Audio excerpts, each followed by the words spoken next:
Yo, yep, back again. Yeah, I was sort of dead to the world there for a couple days, so still kind of feeling like shit, but want to keep moving on this motion stuff. And I've been just drifting around doing different things. Um, so I figured why not stream, keep me on point or focused at least. So yeah, gonna just jump right back into the same motion stuff for now. I'm probably, not gonna not chatty as much. I mean, I'm not in the I know I'm not the most chatty person in general, but yeah, my voice is kind of fucked right now. So I'm gonna do what I can. But yeah, the goal again is just to kind of keep charging on this motion concept. It's coming together for sure. I started building some of the additional elements. I started doing just some low level production stuff when my brain was fried. Um, so yeah, I think that's just gonna be the agenda. I need to get this thing done. I think I've just been burning so much time on it. Um, I've been kind of just like churning on these last bits. So I think I need to just, this stream helps me just the same of, staying focused. So here I am, trying to be focused. Let's pre-compose. One thing I did learn was one thing I don't like about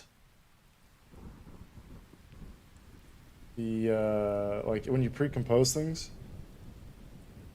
is that it just makes it the full size of the canvas.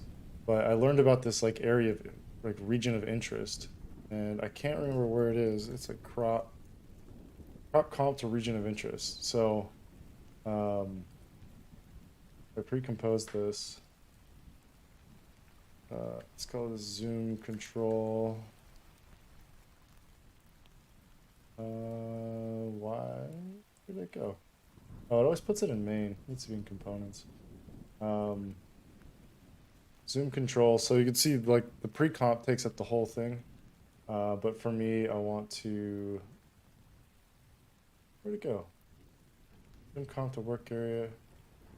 Oh, I must have lost the region of interest.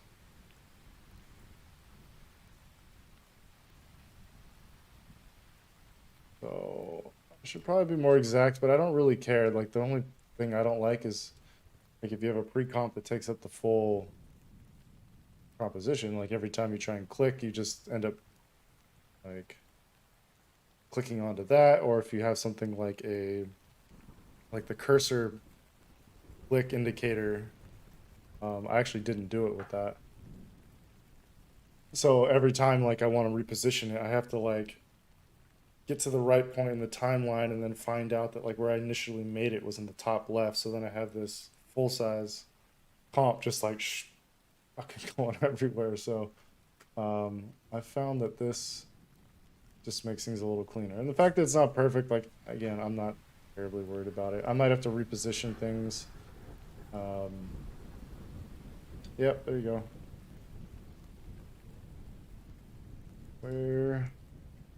Where did you go? So it just moved to the center. That's okay. What I should do is just align left.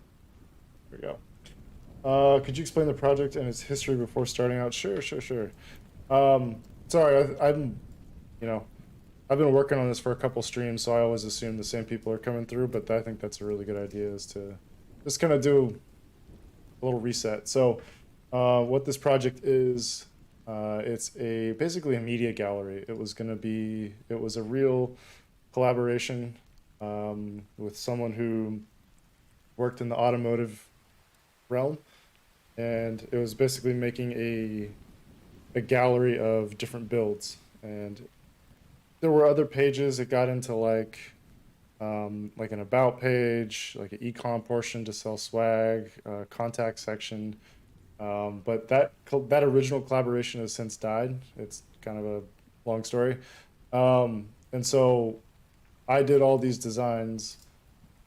I basically designed out the whole experience, and I like, it's one of those things that typically I'd be okay letting it go, but because this is so specific to automotive, I didn't want it to die, and like I don't really know exactly how I'm gonna be able to reuse it. So um, I also don't have a lot of motion. Like I think as I look at my book, I don't have a lot of like the motion work on my site. I probably should have a lot more. I just it's how I represent work. But also like as I'm trying to look at my freelance business as like a brand. Like who are the brands that I want to be associated with? And well, Singer's one of them. I just love their attention to detail. And if you don't know about Singer, I would check them out. They basically modernize old Porsches, um, and they're way above my price range. But they're fucking sweet. So, so yeah, so I'm just going through the different ways. So this is, again, I'm trying to figure out the best way to navigate all these panels, um, to try and show things. So it's all about just different ways of browsing photos. That's the gist of what this is turning into. Um, so whether it's like a free scroll, so you have like a zoom, so you can zoom in and out, um, more free scroll, click, and then resolves. So it's a lot of just like none of it's like the craziest, like never been done before type stuff, but I think together it's kind of an interesting combination that I was pretty happy with. So you can use this gallery navigation over on the side. You just hover, quickly just navigate positions, and then it goes back. Um, so yeah, it's kind of an arduous thing when it comes to animating in After Effects and trying to get it like everything synced up. I've got like three comps nested 3 levels deep and trying to get all the timing right. So I think I've gotten most of that done. It's just a couple little details here and there. I want to get the zoom built out properly. Um, and the build selector is one. So this is um, like from any point, you can navigate to different builds all via this drop down menu. So it's a little rough still, but um, yeah, the idea being you can just cycle through all the different builds and yeah. So hopefully that makes sense. Um,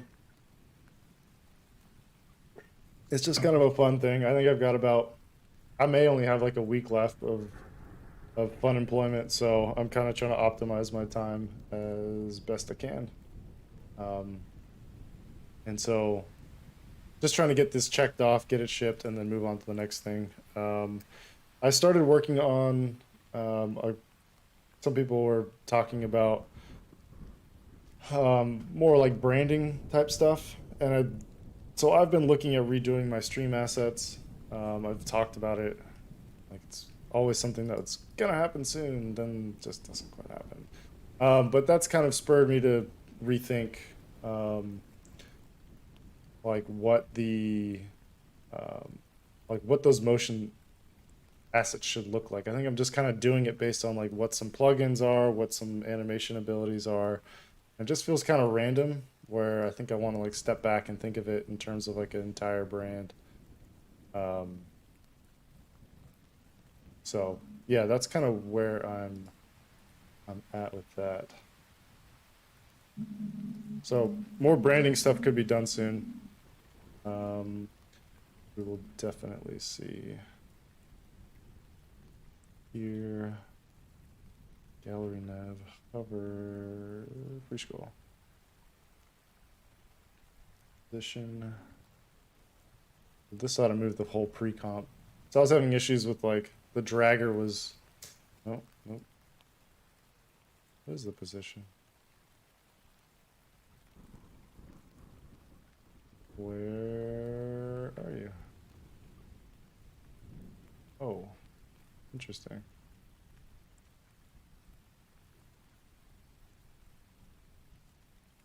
This is what like I was talking with on some of the other streams. I had a friend who does motion design for a living. He's been helping me with a lot of the different nuances of um, of doing the motion design, doing it properly. And so one of the little things I was more complaining about it. We were just talking about it was like the fact if you select multiple key points, you can't like manually enter.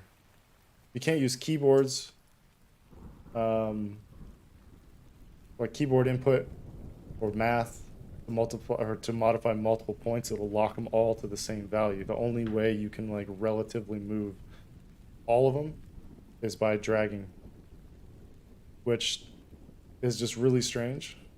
In some, like I get it in some points, in some ways it is a valuable thing, but it is a little strange that that's like the primary way. Like if you need to be precise, um, using this dragger sometimes like you just end up with half pixels and shit. So it's a little weird. You can see the cursor, like the drag is not quite synced up.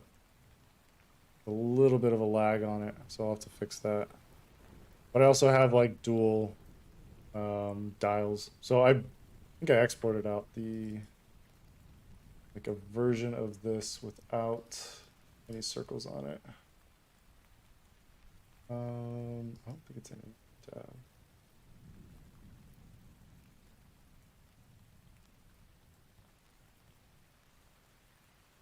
Oh, I put it in reference. That's why.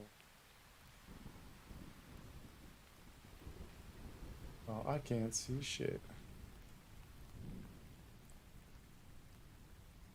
Yep, so it's got it. And also, the other thing I'll need to do is just rebuild this. I'll probably rebuild the whole thing real fast. Yeah, I'll just use it as a reference, kind of as I intended. So zoom. It's white.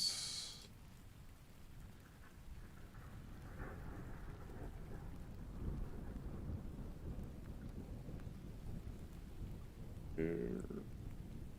Yeah. Get the zoom. And we'll get. One thing I was looking at this morning was how you can. Oh shit, that's.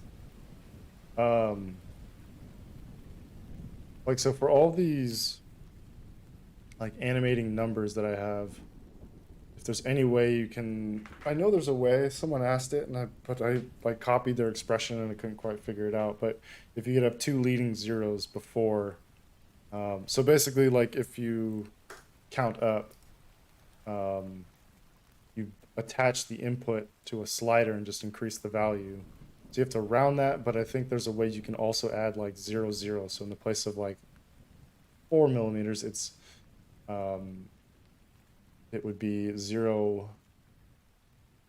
0, 0, 4. If it's like 70, it would be 0, 7, 0. Just so it kind of creates that kind of even. I think there's a way to manually do it. It'd be kind of a pain in the ass, but it seems like it'd be a great thing for expressions, just adding those zeros. Having worked on both sides, in-house and agency, what would you say the main differences are? The main differences?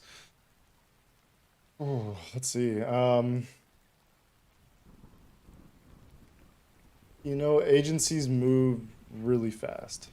That would probably be the biggest difference that I would say.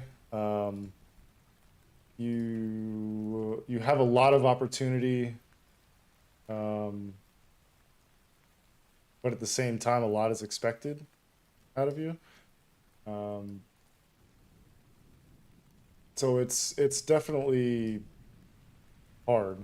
I would expect to work quite a lot. So that's because like time is money, basically, when it comes to the agency world. So everything's tracked, everything's like about optimization and getting shit done. So it can be a little maddening in that sense. And then just the same, like, I think it kind of depends on the in-house, actually. Like, I don't know if I can make such a broad, sweeping statement. Wow, why is it picking up? That's weird. Huh. So if that That doesn't make any sense actually, but whatever. Um, yeah, depending where you work in-house, like for me, I worked at Apple and it was, I mean, it's just a big ship. It doesn't turn on a dime. There's a lot of politics. Um, I think you'll find more politics at an in-house place. But again, it's going to be very different if you work at like a startup versus like a well-established company. So, um, I don't know if I can sort of say like definitively that's, I don't know, like it's just very generalized approach and my specific experience is at like large companies whenever I went client side. But I really like client side. I'm not gonna lie. Um, I've been burned and abused at the agency side. So, but I think I kind of, oh, you get there. Oh, I moved the wrong one. Yeah, I think I went to some unknowingly went to some pretty toxic places, I would say. Um, ooh, that's not good. So, I mean, but as I'm hearing more people, as I'm hearing more and more people, sorry, my brain is just like it's skipping a beat today. I was like dead to the world yesterday. Couldn't do shit. But yeah, I'm finding more and more like people with like really good experiences at agencies. And there are ones that do take care of people properly. Um, and so just in the same of like, I don't know, there's so much opportunity agencies as well. Like it's really hard to just knock them wholesale. Um, it's like as much work as you want is there typically. Like if you want to take on a challenge, you want to learn something, usually they won't say no. They'll kind of let you, I don't know, carve that experience out for yourself. So that's where like I came up on agencies and I've got a lot of bad things to say about agencies, but I have a lot of really good things to say about it. And I feel like I've got a lot more experience in that, like whatever, 8 years, 9 years, no, 10 years through agencies. So I'm super grateful for it. Um, did I knock a couple of years off my life? Probably. That's all right. That's a trade-off.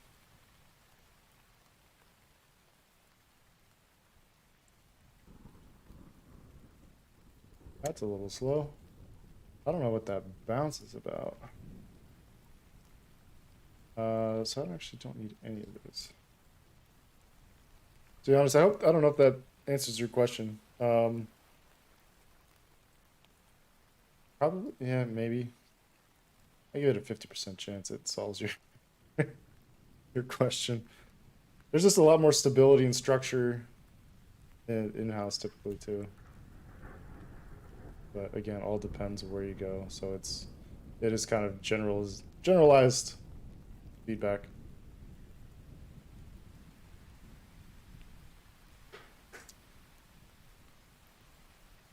So this is the track.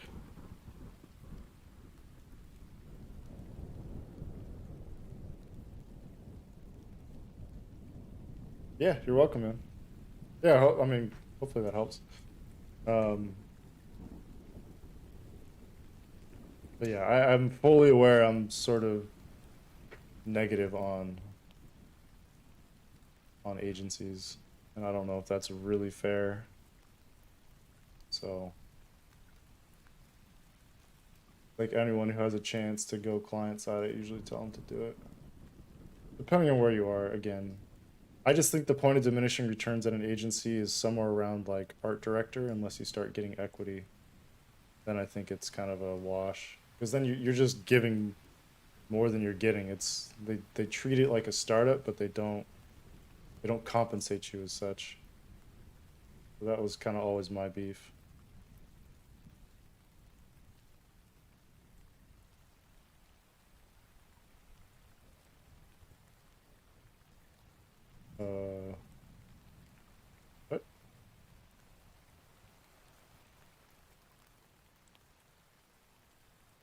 This.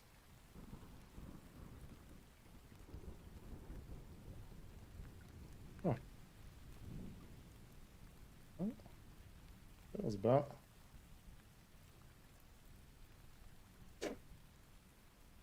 I just use the.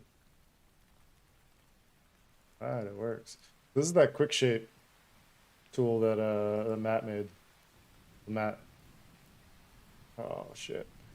If you weren't here last week, is the guy who does motion for a living.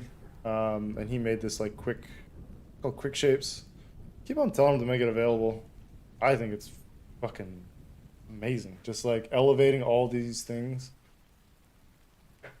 That alone, super helpful. And then adding some of these tools in here in terms of like setting the anchor point, being able to animate it. It's all done through um, expressions. Is it EE? And you can see all the shit that's going on with these. It's not much. It's just it's really smart in the way it's put together and very helpful. Why do you think people die to be part of the Apple design team, or is it just the money? Yo, what's up, Toss? Um, why do people die to be part of the Apple design team? Um, I don't know. I think there's a lot of different motivations from people that I've seen and worked with there. Um, they were some of them had very different motivation for being at a product. I think a lot of people there had come from agencies, and this was sort of um, their way to have like work-life balance. I just don't think that's something you find a lot. Um, right, it's like the same exact one. Where it's like they get a family and they can't do like the crazy late nights. Um, like they have a family, they want to like they want to know when their day's going to start and end. Whereas agencies, like you never know, like you get some crazy deadline, and it's that definitely happened at Apple. There's plenty of late nights there. It's just they're fewer and far between and usually more predictable. Um, so they're getting the stability while being able to do like be creatively satisfied because there's a lot of really rad shit happening on the Apple team. Um, their retirement home, I mean, that's the pay is not bad, like the workload's not bad. I won't get into details, but when I was there full time, um, I don't know how much I can get into, but yeah, it's just like I worked like so I was coming off of agency life and a lot of people there were like, "Oh, we're gonna have some like tough weeks ahead," and it was just like freeze. And um, because we were on product launches, so everything like ebbs and flows with products. Like as you're launching the product and you go through production, like you have this very predictable schedule of like what it's gonna be, what the review cycles are, all that stuff. And then after that, you kind of like hit a lull. So there was a stretch there for like 3 months where they wanted us to recharge and really didn't do anything. Like, I'd show up, I'd show up to work at like 11 o'clock. I'd be out by 3. It was, uh, it was the life. But the problem for me at that point was like it was pre-photography, it was pre like kind of self-initiated side projects. So I'd just like I'd go golf or I'd go just like I'd go work out, I'd go watch TV, I'd play video games. It was just kind of one of those things like like I just feel bored. Um and so for me at that point as like an art director, it was I'm not quite in the retirement home mentality, but yeah, I was on my way. Shit, let me get caught up here. Let me make sure I answer that correctly. But I think like there is some, for better or worse, there's some form of like validation for people of like, because for me, like I won't lie either. Like I've been an Apple fanboy for life, and the ability, like having the opportunity to work on those products, and be in house, and then like just working with those teams. I don't know. There's something really nice about it, and like some people would love to talk about like the analytics and how many page views and people we were reaching with the work we were doing, but I really don't give a fuck about that. For me, it was just like this is a brand that like at its core values design, and like that's who I want to work for. Like brands who put that at their core. And you could say a lot about where Apple's been post like Steve Jobs and what their current aesthetic is and some designs decisions being made, but like on the whole, like it's a pretty crazy like standard that they have across everything. Like a company that size to like be as design focused as they are is it's pretty fucking wild. And I think um all the different teams they have to have, and there's a lot of people in there they could do without, but um I think it's like a, I don't know what the right word is. It's kind of, yeah, I don't know. It's a just a career milestone I think a lot of people have where um you know, it's like I've grown up loving Apple. It would be great as a designer to work there at someday. That's kind of my thing. And then like if you know some of the people there, it'd be kind of wild like walking the hallways and seeing some people's names I definitively recognized. Um where the hell? And like having the chance to work with just these insanely talented people. It wasn't always like the designs I wanted, but I don't know. It was wildly satisfying.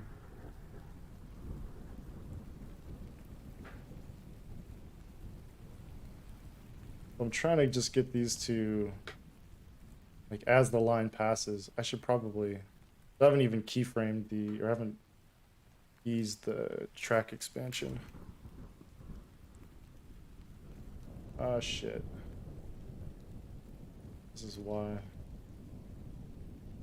So 80/20 is what I've been using. On this is motion work, but what actually are you working on as far as the stream goes? As far as the stream goes, there's been a lot of stuff I've been exploring. Like I've always done um a lot like stuff like this. This is typically how I use After Effects. It's always like proof of concept animation work, but I've never really gotten to the expressive side of things. So it's been like, how do I create stuff like this? Um, where is it? I don't know where this shit is. Oh, oh, fuck.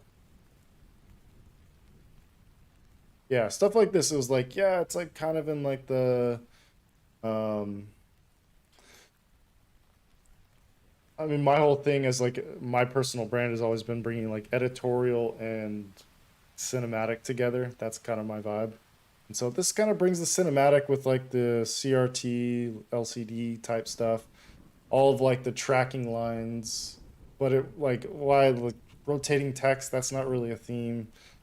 Um, I think there's cool stuff going on, but I think just putting a little bit more thought into it. I can maybe I can show. So I'm trying to do like a fully because one of the pages on my site is um, all about like the JW.S brand. And so breaking some of these things down, and because I actually haven't done this exercise, and I think it's important to do, of just like, why did I make these design decisions? And I know most of them, but like, how do they come together as a theme? And I think stuff like this, like bringing back some of these ideas of like, because this is supposed to be like a water line, that's how this logo got made. So I'm trying to like just put some more thought and like, as I was talking to a couple shops who do more branding, it was more like, what branding experience do you have? Besides my own stuff, none. But then they look at my stuff and it might feel disjointed. There might not be a lot of kind of clear intent behind what I'm doing. So doing a case study like this, I think, is important. But I think it'll give me a way to like look at it from a bird's eye view, and instead of just like, because this is literally just like throwing a couple different plugins and effects together and rotating and throwing scale in and just calling it a day. It's like, it's cool, but I think I probably want to be a little bit more strategic about what I'm doing there. Sorry, I was getting, fuck. Yeah.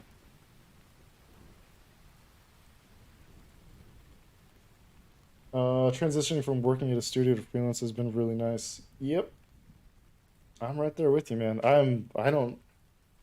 I've thought about like going somewhere full time.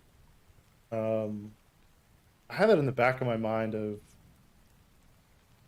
like if the right thing's there. Like um I applied to Patagonia. I applied to Peloton was another one. Just because I have sorry, I'm one of those assholes. I hate the commercials though for what it's worth. But anything like fitness related, anything like automotive, like Singer, anything that's design focused and like I don't know. I could see myself going full time, but yeah, man, freelance, it's pretty sweet. I haven't been working since May, so I've just been able to just do whatever the fuck I wanted. And it was like Ari's website. It was supposed to be this is the second one. Um, Learned the motion, got the stream going, and then I mean the whole idea was also to be able to travel, but that didn't quite work out.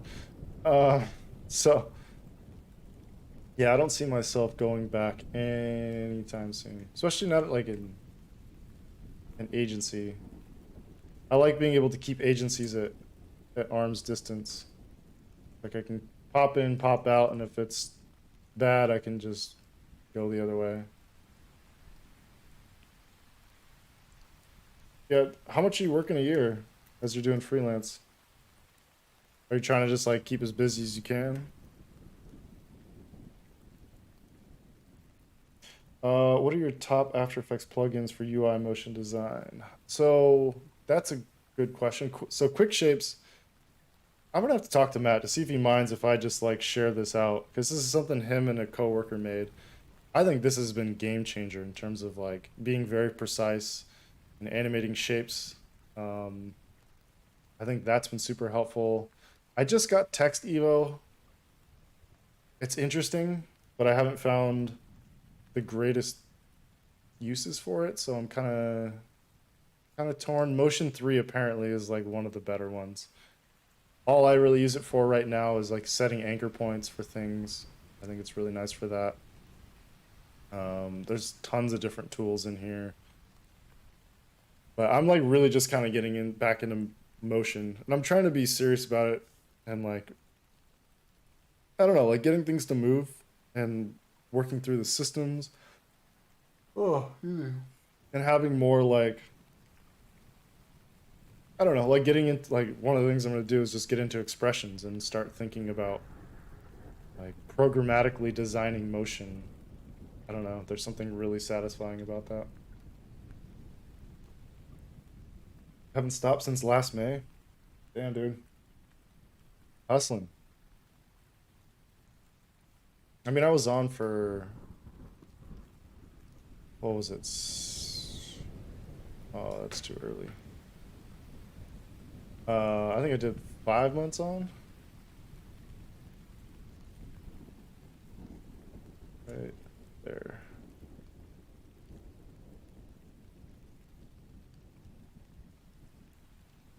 Fuck. Fuck. I'm just gonna get them to line up.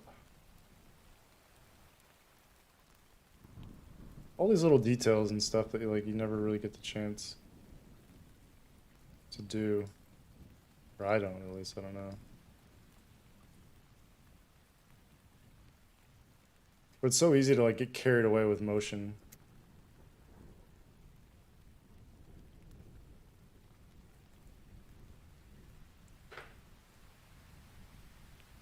What point do you show up?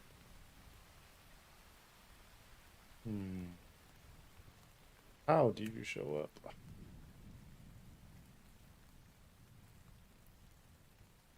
This is, oh, no, no. This is all the back, like the up and down.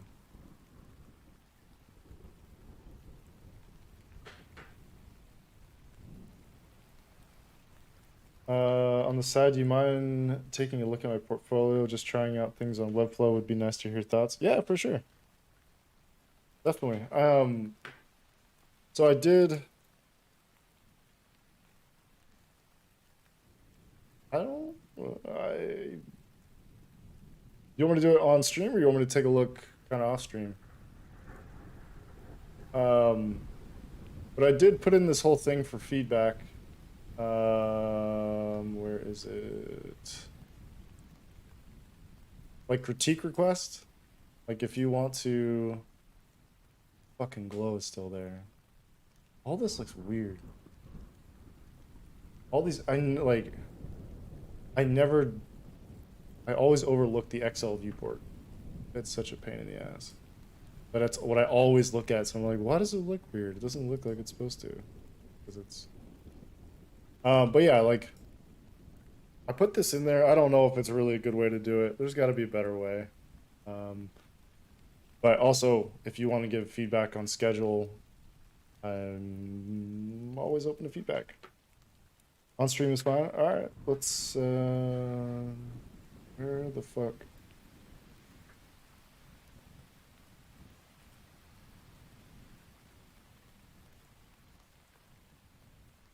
I guess I'd ask like what specifically you would like feedback on.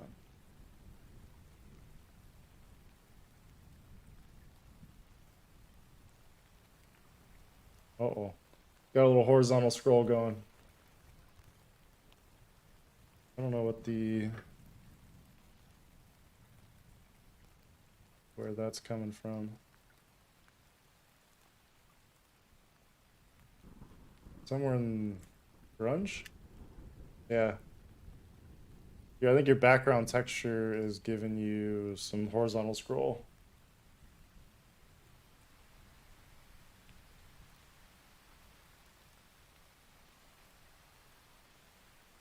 Stuff is rad though, man.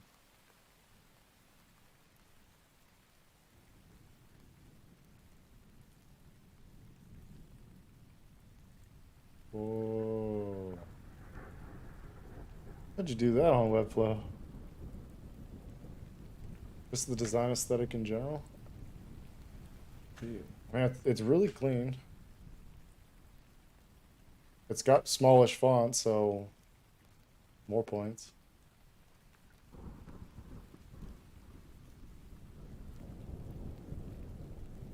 I think the line lengths are a little long here. Stuff like this, maybe if you set like a max width. I think that typically will help that, or if you do like scaling text, so if you set text at like view width. Oh, you're using rem units. You're doing that proper.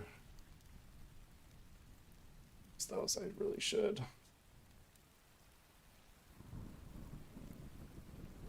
I mean, I think it's solid. I think anything else is like kind of subjective. I think maybe the spacing here is a little random. Feels slightly detached. That's kind of me. I like, so for like captions and stuff like this, I don't mind having this whole open space here, but this space, it stops, like it almost doesn't feel like it's attached to the content above. Although I think having that alignment definitely helps kind of create some association, but yeah, like it's personal taste. I just like to kind of make sure like things that are attached together look that way. I will say the arrows at the bottom being so rounded feel a little strange to me. Again, 1,000,000% subjective. I think everything else is so squared off and minimal, like something that's so rounded does feel a little strange. This is a rad little effect. Oh, fuck, you did that. Is that a Webflow interaction? Or is that something else? I don't even know how the fuck you.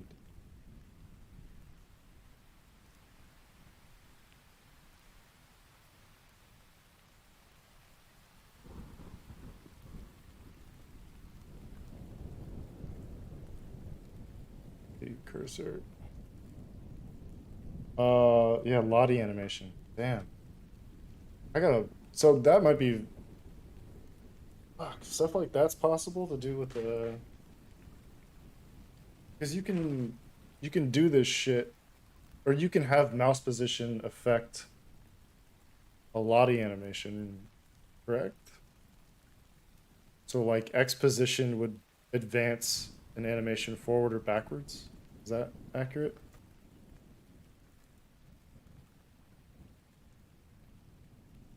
Oh, is this a JPEG sequence?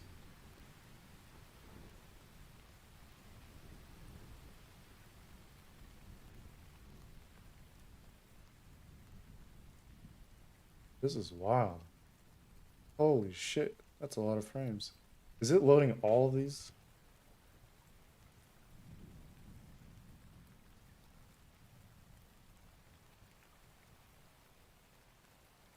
Yeah, it is. I mean, it has to be tiny.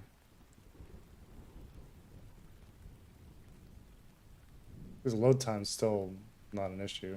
It's more like curiosity.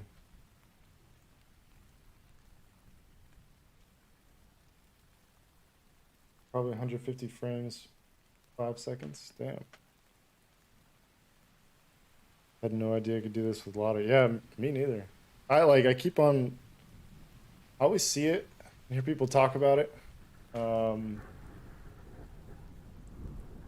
Damn, that could be really cool. I've actually never even touched Lottie.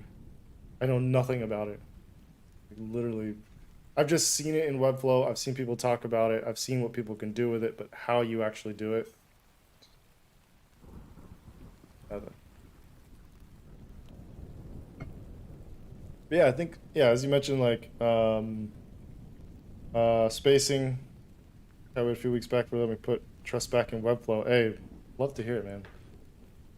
I have no skin in the game when it comes to Webflow, but I I'm a believer.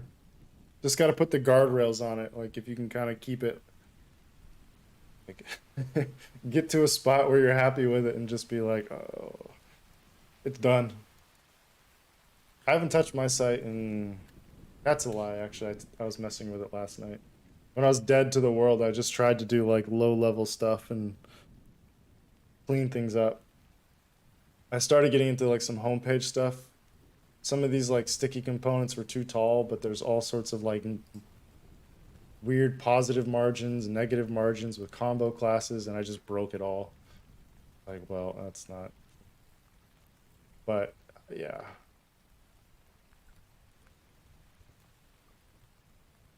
I think it's solid, man.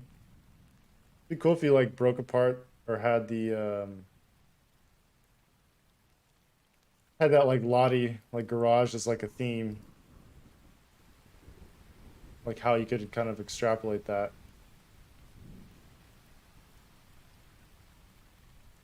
I like the idea of a garage though, man.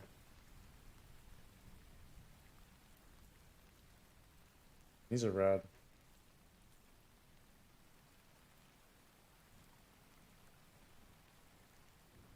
Yeah, I'll just look out for that background element. Yeah, stuff's dope, man.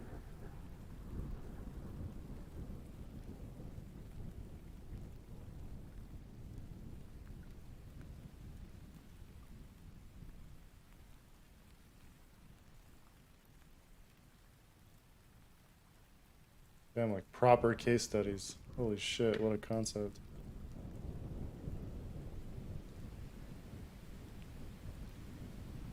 Man, props for putting all this stuff together. Such a lazy fuck with mine. I feel bad now.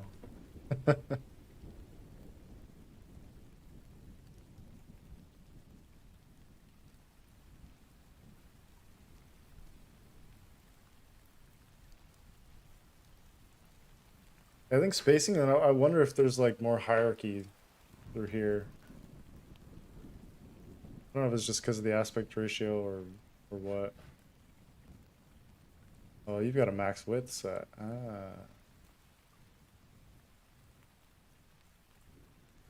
Like it does feel a little flat, and like I go back and forth with this with when I used to do case studies rather of like, is this more like supplemental information? People do people really read stuff on case studies? Is kind of where my brain's gone. I don't know if they do. It's nice to have that information there for people who are curious and kind of want to dig into it, but I don't know. Maybe that is the right balance. And maybe these lines, like these three right here, feels a little weird through here, but I mean that's just nitpicky. Yeah, it's dope, man.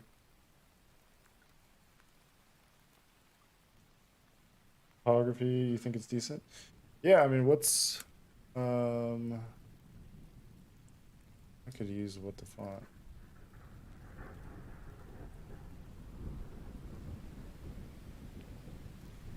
Sohen? Never heard of that one. Sohen? I think I mean, it depends on what you want to do because it's really, I don't know, people take different approaches to it. I think it's a very clean font. I don't think it's the most like unique or um distinguishable. It feels very how to say it. I mean, all the typography and like the setting of it, I think is really nice. Outside of like some of the long line widths, but yeah, the headlines are maybe a little generic, but that's okay. I mean, that's like some people who want to have like the work be the hero versus having like your personal brand just being what's kind of at the front or having any sort of like competing between the two. Um, and like a million percent subjective as well. This is kind of like what's hard about giving feedback on some of this stuff. Like this is especially your portfolio. Um, I have my subjective tastes when it comes to different fonts. Um, and I don't think anyone else is gonna have the same feeling as I do. I mean, my sort of type feels more in this realm. I think stuff that's like, I always love the fonts that are, I mean, stuff like this that had like, this to me is like a major display font in my eyes of like how wild some of these characters are. Um, yeah, there's nothing wrong with just like very legible, very clean, straightforward type. I mean, you could argue mine really is too. There's not a ton of distinguishable characteristics to it. So like the capital R in some places, and maybe some of the cuts at the end of the characters is, but it's pretty boring too. That's like every grotesque these days. I do want to push it a little further, but like the A, I pushed the A further, but then I didn't do the kerning pairings on the updated one, so that's why everything's really tight. My kerning on my font is terrible. Terrible. Look at the A is fucking everything up. Like everything else is too tight.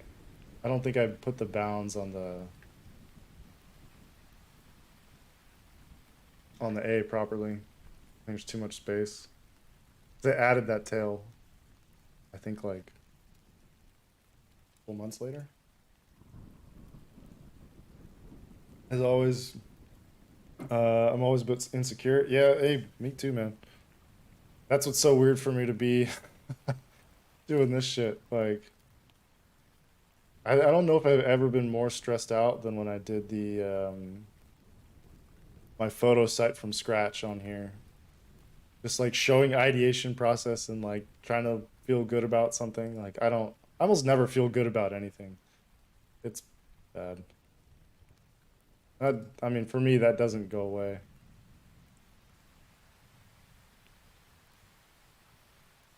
Let's see. I'll update someday.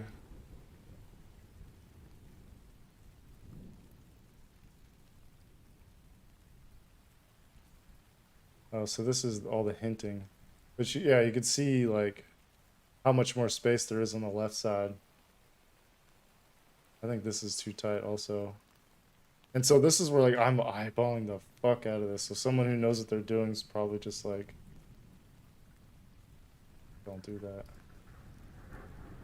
But I'm gonna do it anyways.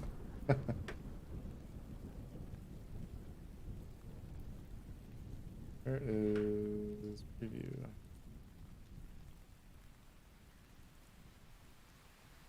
You see that feels more evenly spaced, but it's still, I think there's still too much.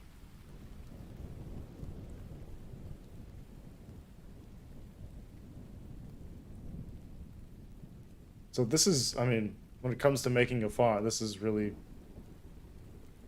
I don't know if this is how they justify them being so fucking expensive. It's a lot of work.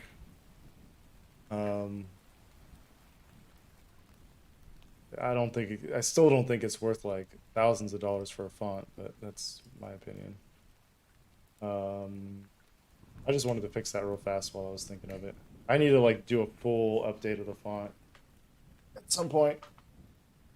But yeah, so for type, like, you know, million% subjective. I gravitate towards grotesque with like a little bit of character to it.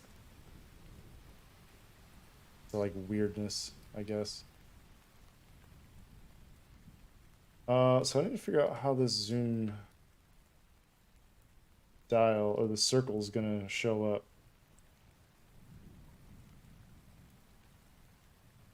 Still working on Garage, have to add more stuff.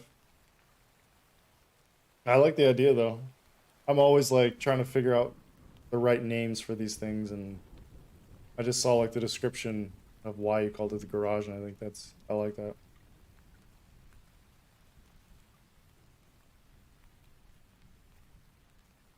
How the fuck am I gonna bring this thing? Let's think about that.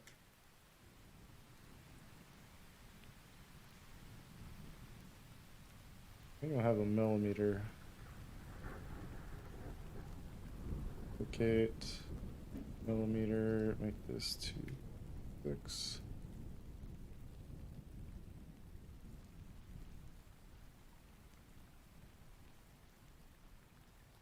I think I'll do caps of the millimeter. But I'm going to use the same thing I'm doing from, I can get it set up, but I always forget the expression. So I just need to have a, where's it, effects, slider, oh, track my mouse. We have a slider, animate this. So I don't want this to show up to here. So this will just let me change the values of this. So I should do 35 as the starting point. No, you know what? I should do 200 so I can kind of plan the space out. If I do paragraph, right align, it's great. Just removing it. So adding that extra space, it won't feel as weird when that shifts to 2 digits. I don't want the millimeter to move either. I almost feel like if I just separate it and center it within that space as well, it might give me a little leeway to not worry about like shifting the millimeter. Because again, like this is purely a concept. This is like the little details. I want them right, but I don't want to like get into some deep rabbit hole of trying to figure out an expression that's going to put the zeros there and not have it work. Yeah, I need to get this thing out the door. But what I need to do, I'll drop down that. Project, add meta.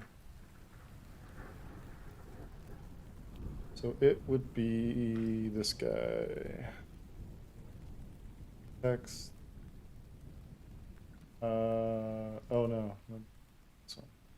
Text. First text. This is like a simple math round. So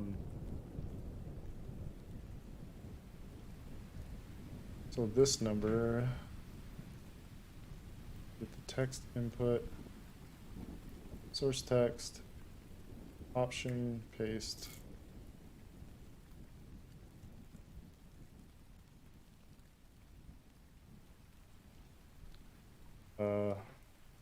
Huh?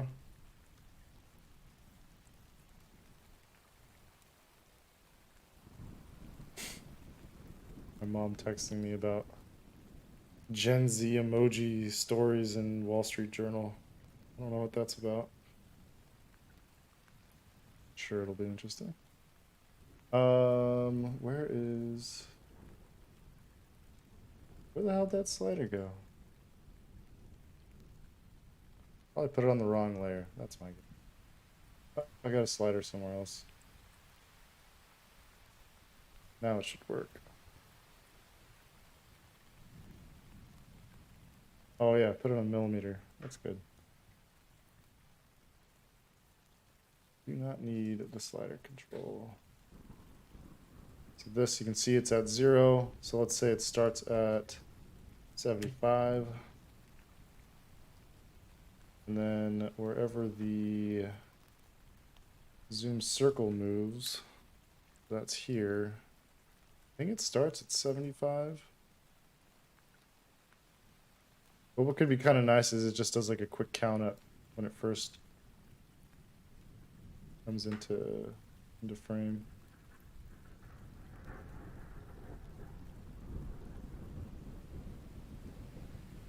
This could be 70 millimeter. That's my favorite. Gotta think about this. I might need to be more strategic than picking numbers I like. I always shoot 70.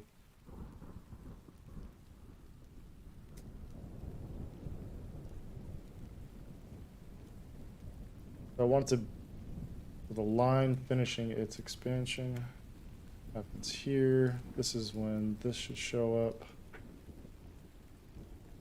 All this stuff.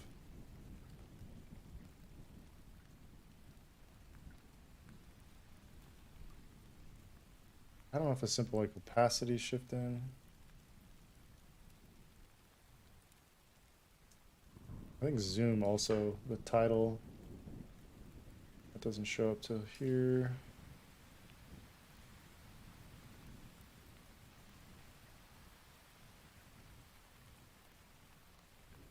Yeah, thank you guys for the good questions. And yeah, I know I'm doing motion today, but my voice is actually feeling a lot better than I thought it was going to, so I don't mind chatting. If you got anything else you want to talk about, I'm here. I don't have to do motion stuff today entirely. I'm gonna probably keep coming back to it. That's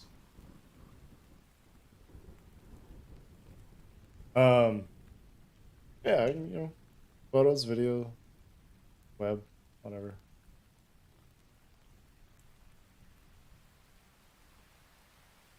Actually, didn't mean to do that.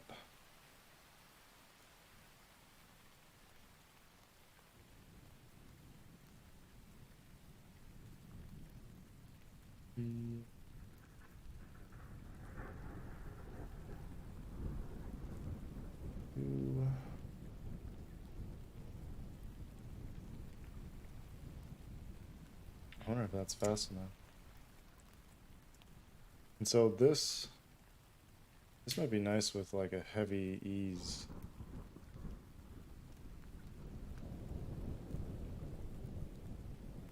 Nope. That. This I might do the trick that Matt was telling me about. If I can get this. So if I can have like a long release, go to here, add a keyframe, and just put that to 80. Just draw it out. So this should have like a really slow, like the last couple numbers would take a while to tick over. Man, I could really.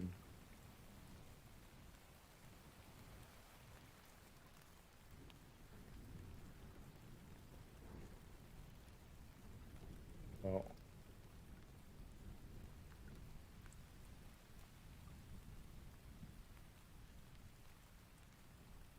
You can see it like the last little bit takes quite a while. So from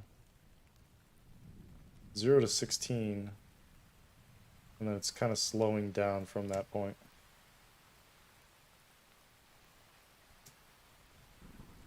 I think it'd be nice to even go slower. I can just get like the last one to tick over.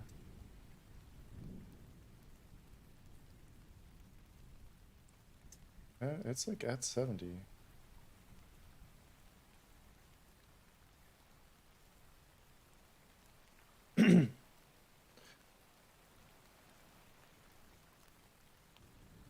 I'm wondering about the zoom circle position. So right, let's go 10 frames. We'll slow it up a little bit or make it faster. Position. Only thing I'm thinking is if I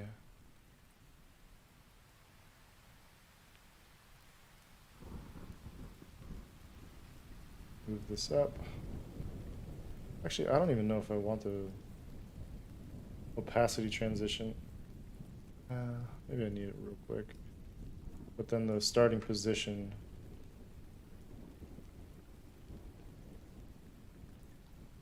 Start at the bottom. So it does like the count up.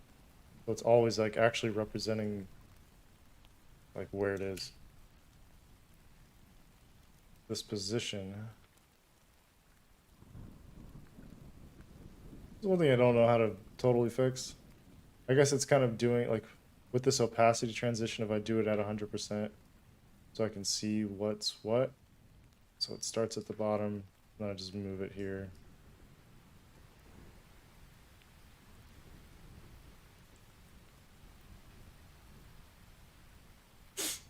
So then I just have to animate the values on this slider. Wait a minute.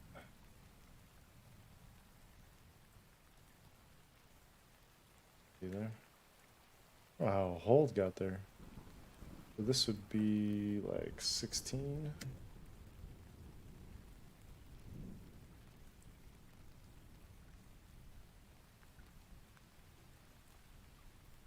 And I think keyframe goes up to, let's say, 35. Let's see how this looks. The free scroll zoom.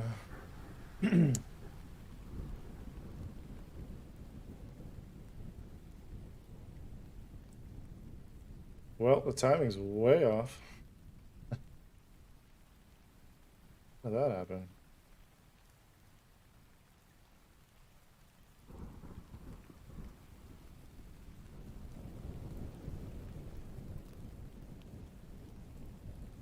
I do like how it move, like the additional images move up and the dial moves up with it. So this zoom animation shouldn't start till here.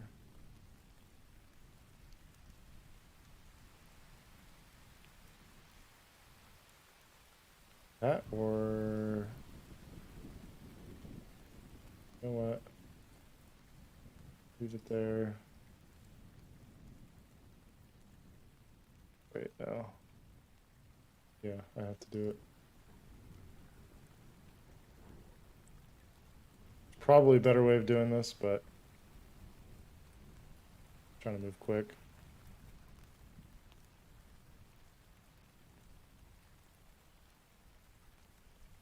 It's a little slow still.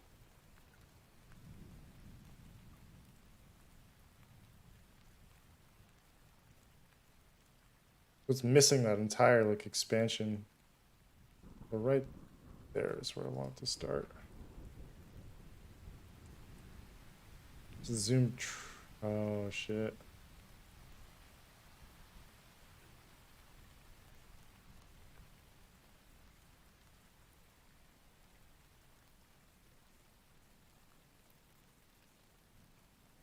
That's way too slow.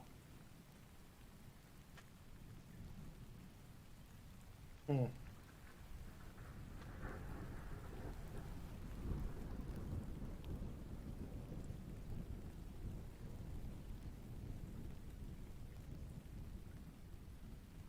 I wonder if multiple things need to happen at once so I can condense this down. And I know I don't even have like the framework animated in. Shit. All right, figure this out. Other thing. Thought about animating this guy in, but I do not want to do that. Well, maybe I'll just build it maybe I'll do it eventually. So this would be width E1, it's 20. If I know me. And I don't.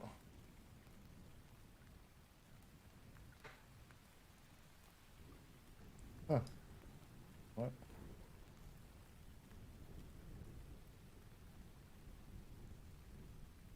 Okay. Difficult.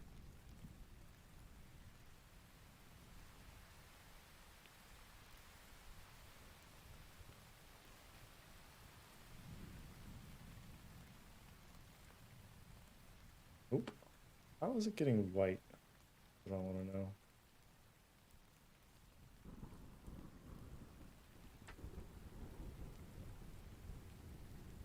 Position to the bottom.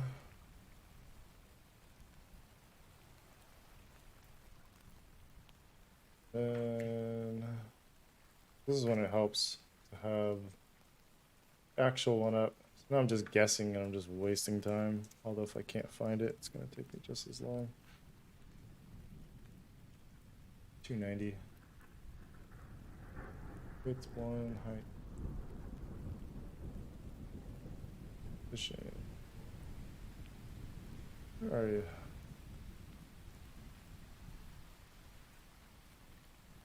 Let's turn you red.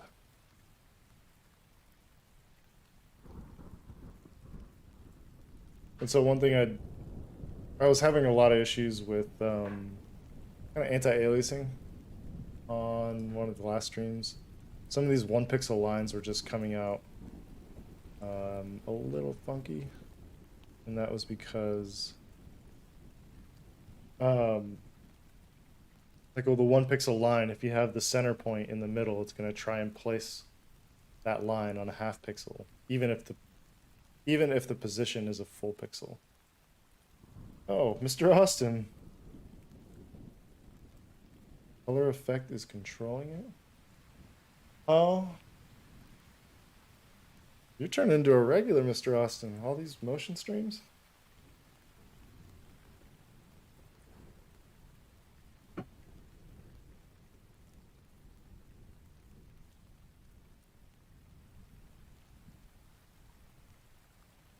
Yeah, why is this thing white? Yeah, why? I mean, color effect is controlling it.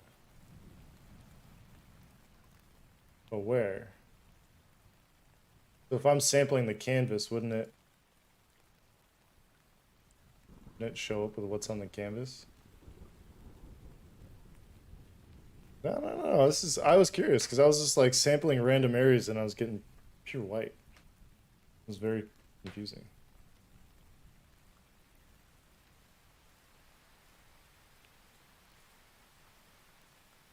And I have been singing the quick shape praises, saying you should make that available. Someone was asking about the best plugins. It's like, well, shit. Definitely quick shapes. Excuse me. Oh yeah, these should be white anyways. That's kind of the irony of it, I guess.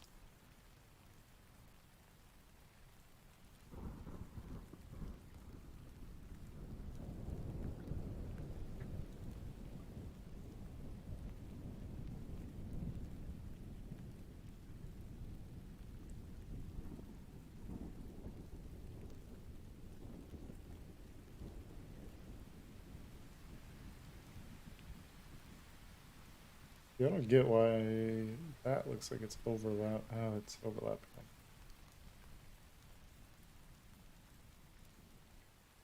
Yep.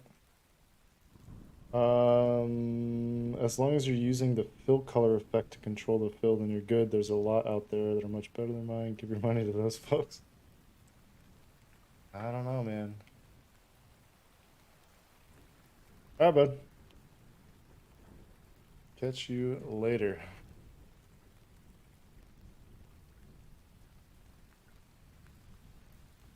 Uh-oh. -1.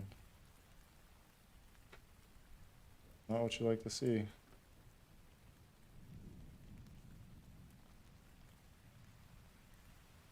Uh-oh. Huh.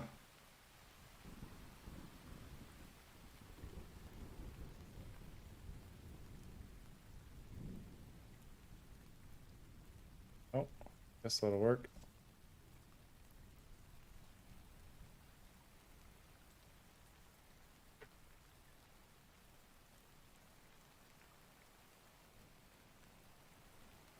Oh yeah, put music on.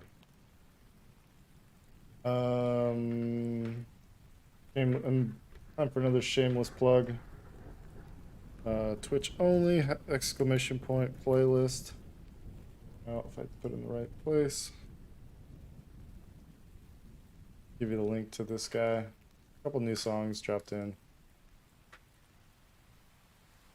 Trying to be better about updating. Kind of fell off for a little bit.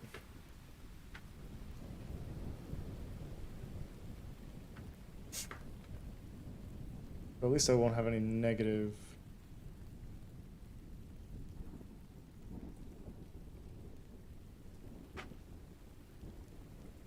So I think the zoom track, I like that it goes top down, but with like everything else kind of moving in an upward motion, it seems kind of weird. So if I just set the anchor point to the bottom and then have to adjust the positioning.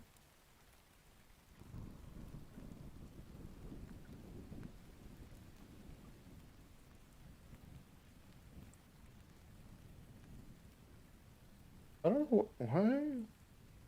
I push opacity and it, I don't know. Push opacity and everything disappears. It's really quite interesting. It's not a bug, it's a feature.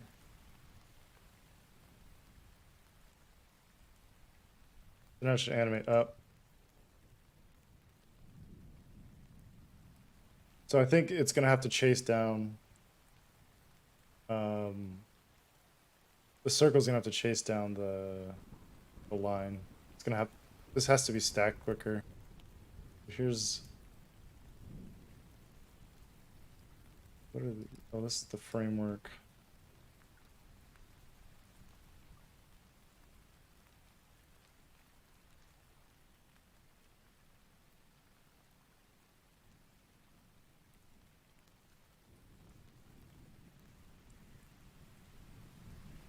Actually, this is frame top.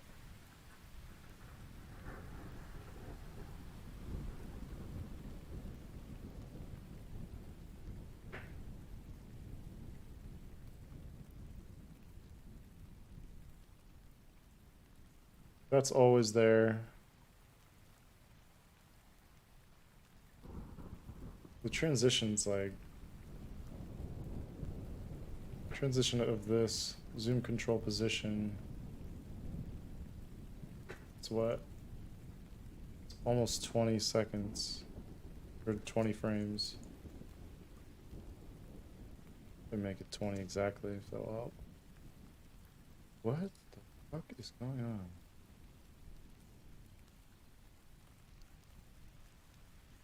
Yeah, so that actually works. But what I might do,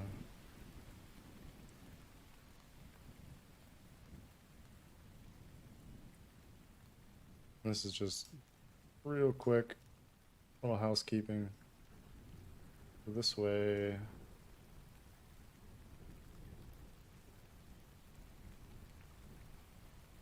think that was the right spot.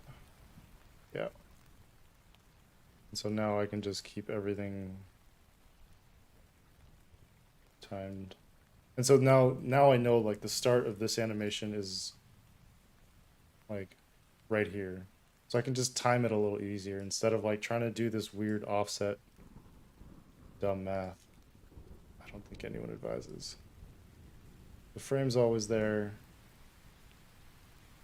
So maybe 10 seconds in is when everything just needs to kind of get moving. So the zoom track expanding. And now these actually need to happen in reverse order.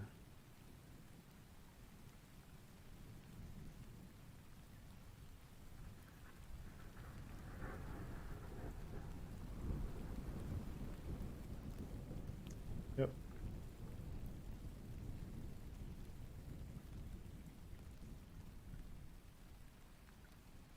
This has got to go quicker. Like right here almost. Again, I'm gonna just leave that because I'm just moving the beat. I'm sorry, this music's kind of loud.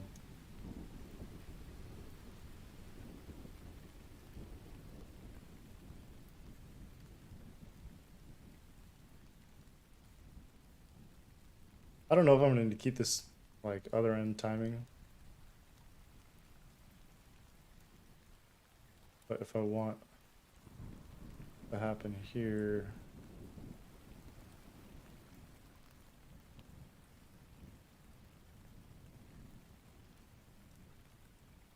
you can see it's starting to get quicker.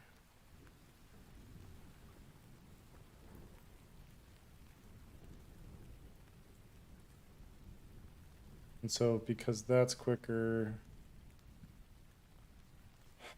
this needs to get quicker. All this needs to get quicker.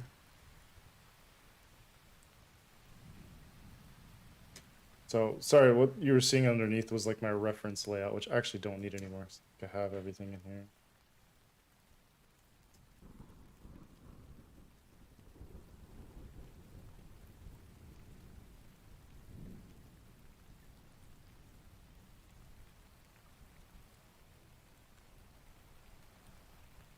Yeah, so that's still off, but I think the timing's much better.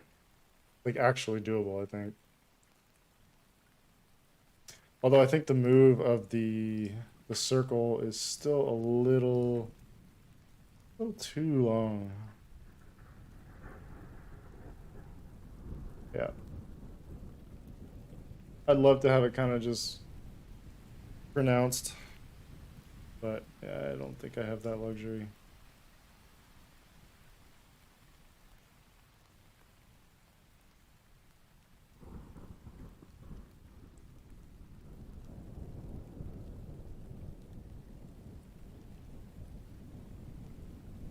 Yeah, so I gotta do a little syncing, but it's getting there.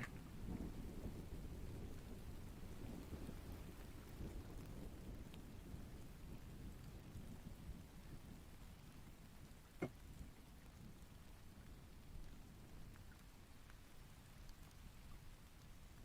where's the cursor? This is always my indicator of when things start happening. Goes to here. Right there is when.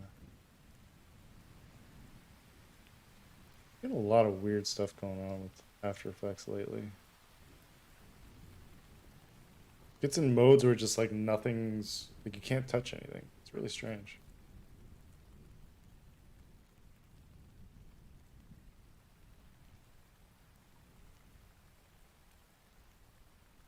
It's also like just jumping between just like different comps for some reason. I don't know why. Oh, that's why.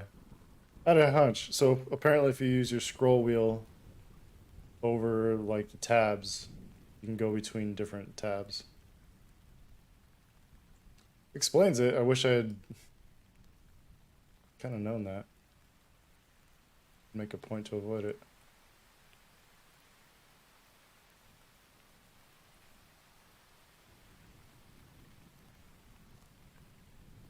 It's all there.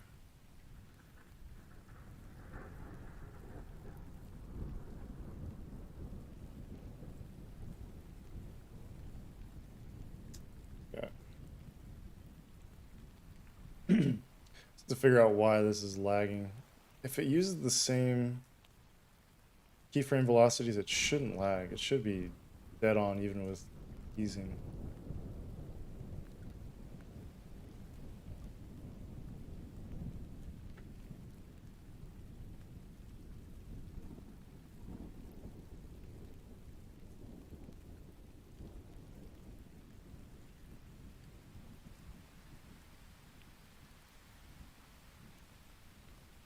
I'm gonna just center that instead.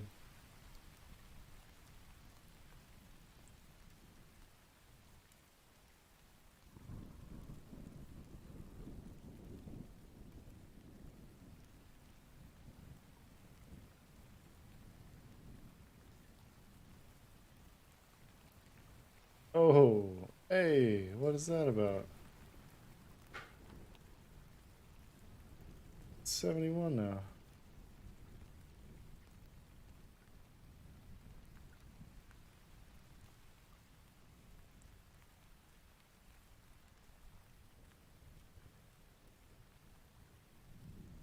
There we go.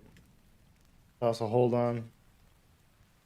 But yeah, this move from here to here, this seemed wrong. 80-20. I remember having this issue before.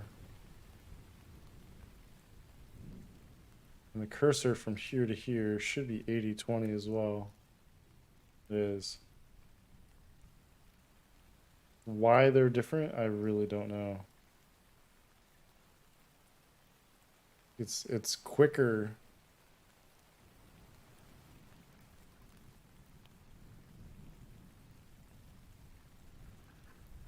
Like this zoom dial is quicker. And see, they're going like to the exact same, like, maybe the distances aren't the same. That could be it.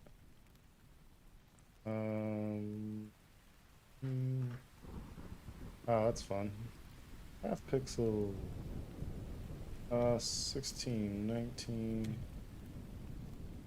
605. 16, 19, 605. So what's the variance? 605, 675. So that's a difference of 70. I think that's where my issue's been. 619. So variance is 70. 6. Oop. Or 6.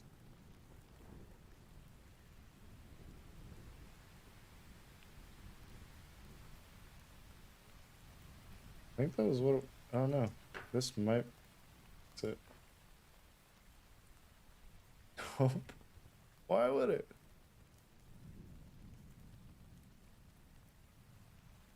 Now I'm getting like weird. That cursor's doing some funky stuff. No, the zoom circle. Oh, that's because the positions aren't the same. Here to here.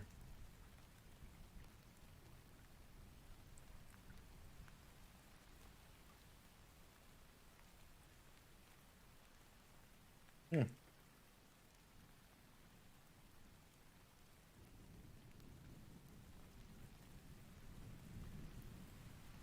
Yeah, 146 plus 70 is 216.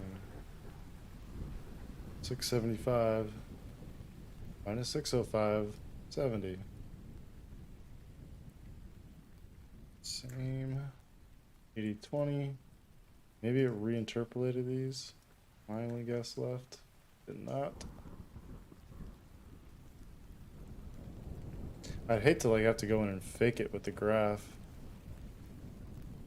Maybe that's what I'm gonna have to do. Oh, hey, maybe there's my problem. What in the wide, wide world of sports is going on?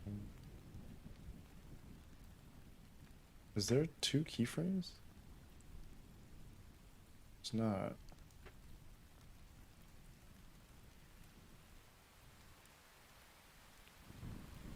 What is that?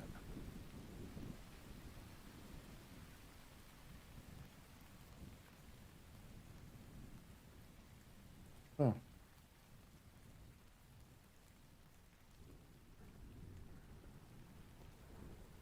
I'm gonna go ahead and just these as linear as I can. Retime them. See if this fixes it. Oh, same deal. Why?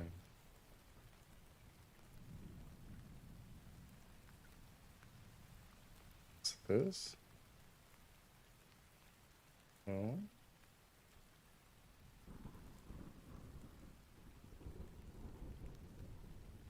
I do not understand that. Is that gonna fix it? Yep. I don't know what that other point was. Why there was like a gap between it. It was really strange. Not something I fully understand. But what does suck? I hope this doesn't fuck anything up. Like the X position. Not quite right.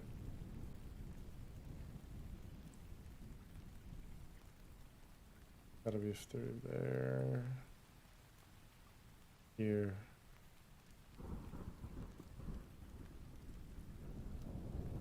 Yeah.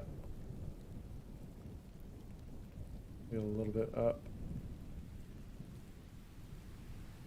Maybe dead center.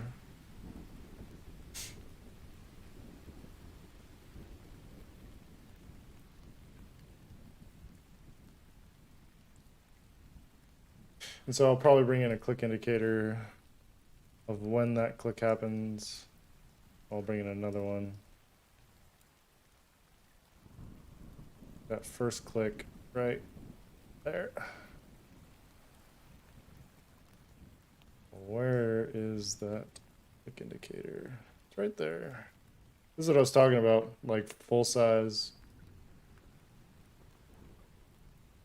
Like I just need to crop to the area of interest.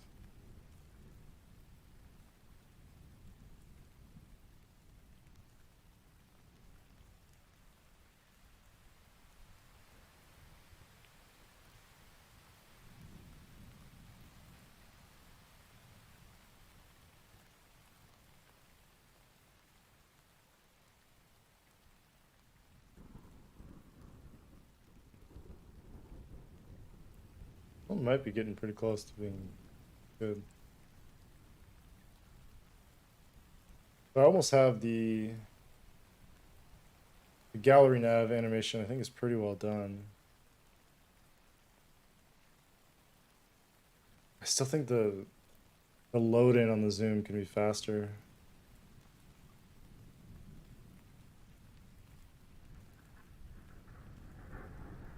One of the things I'm thinking about is like if there needs to be an indicator of how the problem is I don't think I've seen it before, but when you do like a scroll wheel scroll, it's not really shown on the mouse cursor anywhere. Like so right on this one. So the cursor's kind of in no man's land, but doesn't really show anything in terms of like what's happening. Just things just start moving. And that's kind of, from what I can tell, it's been more or less acceptable of like motion studies in general have just, you know, they'll just have things move and it's just assumed like, oh yeah, it's a free scroll. But I wonder if it's like putting different arrows on top and bottom.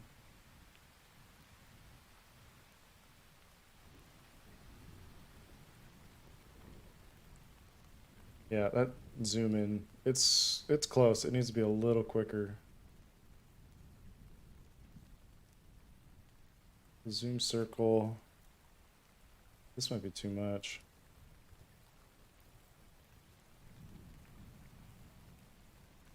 Oh, we're going all in.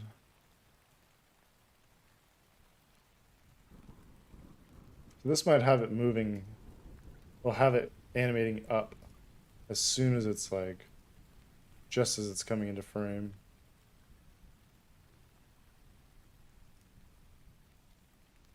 Maybe it won't show up at all.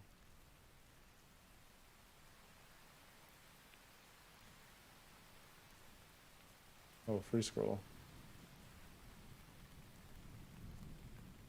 Yeah, so you just see it. It does come in midstream. It's like I just want to give it a little bit more. So what I found out is a helpful. So every like keyboard shortcut in After Effects is super helpful in terms of like nudging things. You can nudge keyframes, you can nudge the playhead, or you can nudge clips. Nudging clips is option and then page up or down. So now I can just move it everything 5 frames slower. Then you can see like it just starts as soon as it's, I don't know how hard that is to see or not. It's scaled down. And that's the benefit of like animating pre-comps with stuff like this versus having it within there. Like if you're trying to animate that horizontal move with stuff that's like animating up, good luck.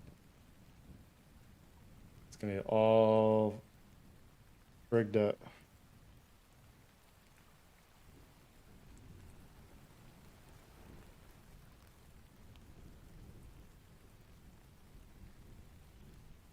I wonder if that's too slow now. Like still with the expansion up. Uh-oh. See that drift?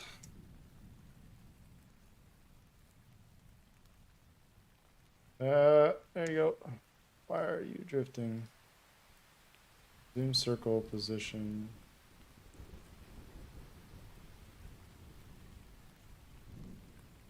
Toggle hold.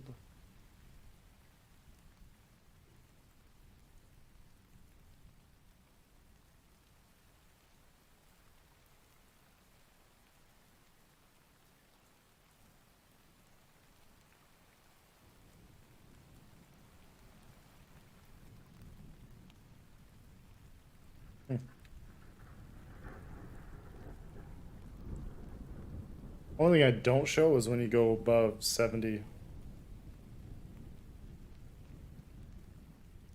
I realize that's kind of omitted.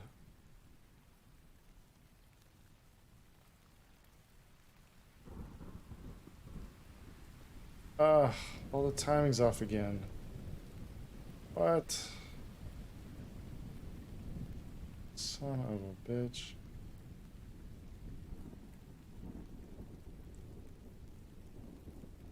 $602. That's why.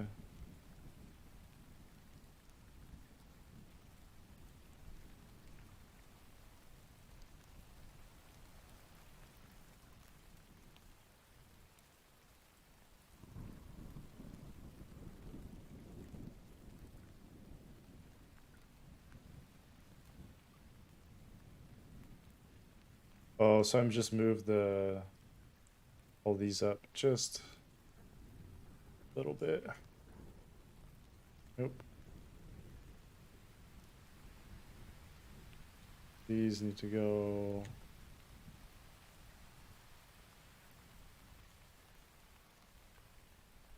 Right here. Yep, had it right. Should be resynced.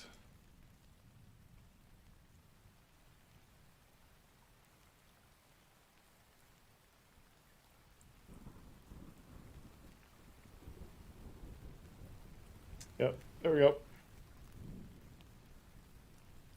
think I can call that done for now. I mean, there could be more to be done. I mean, part of me wants to show what happens if you like zoom in, but not really necessary. Basically, just lets you kind of have like whatever scrolling experience you want, whatever scroll speed you want. So this would be 200%, at like top of the scale. So then you can just have this free-flowing scroll if you really want it.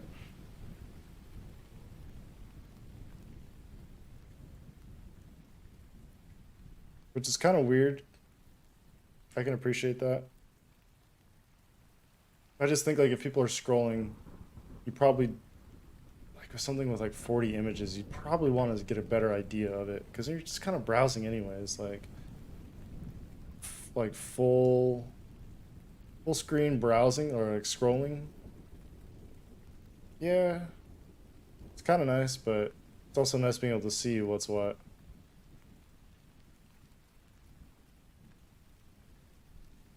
Yo, Origin, what's good, man?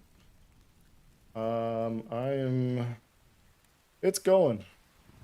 I had some fever yesterday. Dead to the world.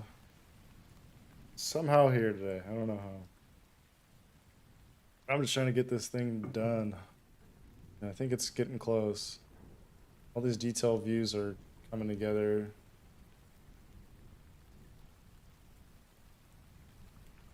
I did start animating some of these things on the side. See, there's like subtle animations with like the lines progressing, the timers work. Only problem is like the original thinking was that it was actually going to be related to like how fast you go through these different sectors, so to speak, but I don't think I don't know if I'm going to go that far on this. Nice to have.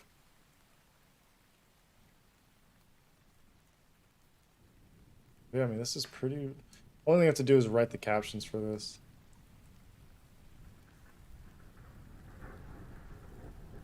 And then I think this is done.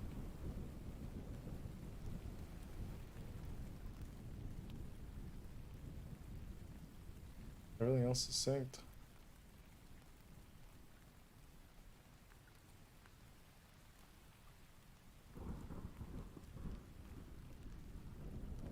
Yep.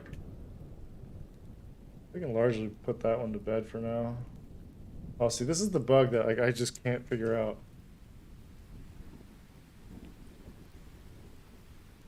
Like, why do I have an open hand? I can't click on anything. Did I push something? Escape? At least I can save. Oh, gotta reopen it. Love the attention to detail. Thank you, sir. Much appreciated. I think that's what's fun about just nerding out on the animation on this stuff. I don't even have After Effects in my dock. Dang. Um, yeah, I just love like animating things, thinking about the sequence of things. And so much of that's just like it's lost on a static comp. Kind of assume that there would be some motion to it, but like getting into the nuance of it and timing, and, I don't know. It's kind of a mind fuck, and that's kind of also the push to keep this going and get it done is like me coming into this cold and the way I've organized it. I could probably figure it out, but it's gonna take a good like day or two before I like remember it's like okay, this is kind of what I did from the structure standpoint. So yeah, all these nested comps. There was some thinking on like how all these are named and structured. Now it's just grown and it's kind of the system's breaking. It's fragile, I would say. Um, so yeah, now I can click these, which is good. But yeah, free scroll pretty much done. Click and drag is something I've got to do too. Oh, excuse me.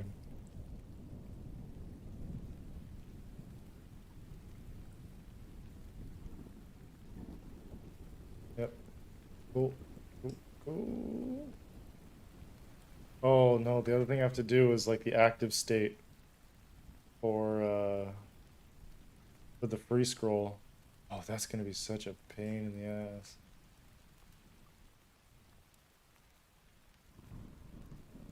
Because like as you go between all of these, this needs to swap to show your position. Oh man.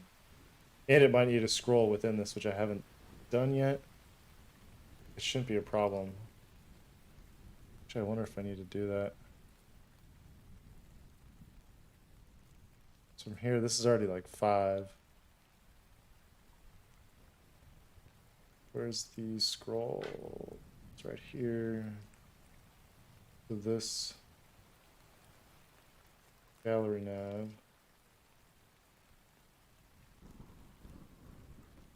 Position. Okay, so where's the out?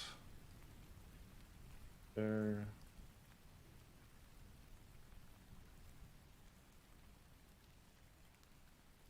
Oh, so I have to export out more. Fuck. Yeah, this is what I'm talking about.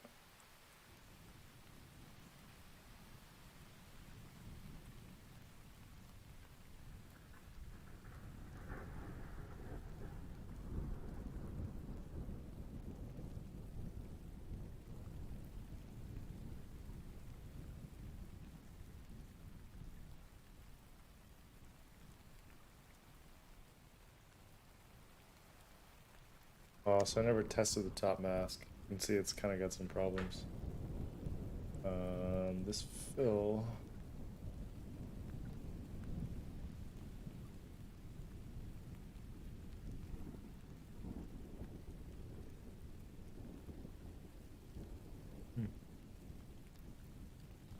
Fill, edit gradient. This is the top, I believe. I do want this to come in a little bit. No. Shit. You kidding me? There's no way of undoing it once you lose them.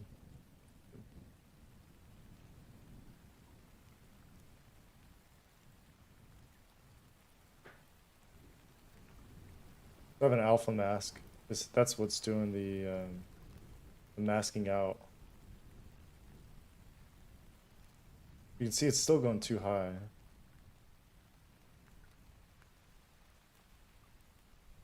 And so this is using like a traditional shape, and my masking's backwards. I should redraw this. Use quick rectangle.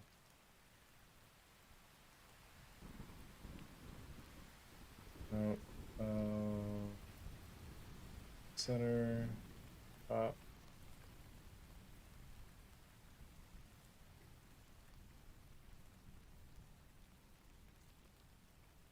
This is what, 700? Yes.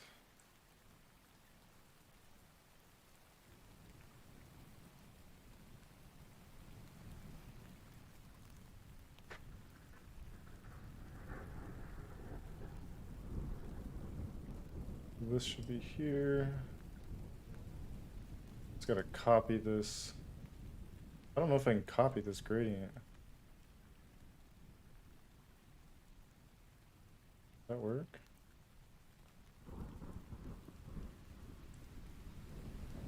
Maybe not. Contents. This group. No gradient fill.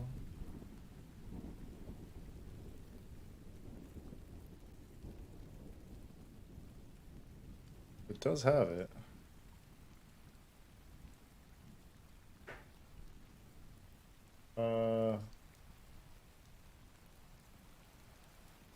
Fuck, do I get rid of this?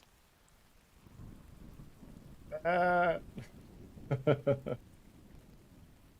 Oh, I made this plugin. I don't know if you can do. You can't. You can't do like gradient fills. I think you have to be able to.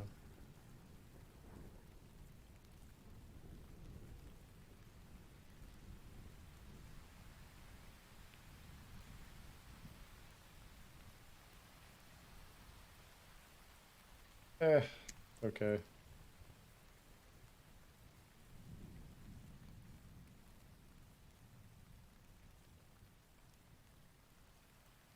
So the amount that I need to scroll this to be determined. Or if I even need to. I might not have to do it until the other scroll. Do you have any tips for selling your design, especially to non-designers like clients, or maybe like presentation tips? Selling your designs. So I think as little selling, like the less selling you have to do, the better. Um, it's sort of like the mentality of like don't have a big reveal of your work. Um, as little of a reveal, so like they kind of know what's going on. So ideally, you're able to bring them along the way. And so getting them to buy into what you're doing because they understand the process, they've felt like they've had decisions they've made along the way. I think that's super important. Um, yeah, I mean, but that's not always something you can do. So that's kind of best case scenario is like you're not really having to sell it. If you do need to sell it, I think it's just having good reasons for everything. I think once it gets into the subjective realm, you're kind of it gets into like whether they trust you or not. And some places, like if you always have new clients, they may not trust you because everyone's inherently creative to some capacity. So they might sit there and say like, "Well, no, I think blue's better there," and like, "Well, I don't can't definitively say that's wrong. It's just I don't agree." Um, so if you can't bring them along, try and earn their trust. Um, and that's the benefit of long-term clients right there. Is like one, you know if they're good to work with, but two, they trust you. And when you start like putting your foot down on things like, no, no, no, like that's I don't think we should be doing that. Um, then they listen, they're responsive. Whereas if they don't, it's kind of it's up to them. That's like the ultimate dynamic of like the client vendor relationship is like the client is paying, they get the final say. But it's always odd to me like where design is such an exception to everything else. It's like you get your taxes done and you don't go back and like, nah, fuck that, I'm not paying that taxes. No, that's what I need to pay. Like, fuck. This guy knows what he's talking about. But for some reason everyone thinks they know design. So um yeah, I mean I think don't hinge like try not to hinge things on subjective matters if you can. If you can be more objective and have like clear reasons for things, you're gonna have more of a leg to stand on. If you just say like I just like it or anything skewing subjective, you're it's going to be a battle of wills. Who wants to who wants to stick it out longer and make more of a stink about it?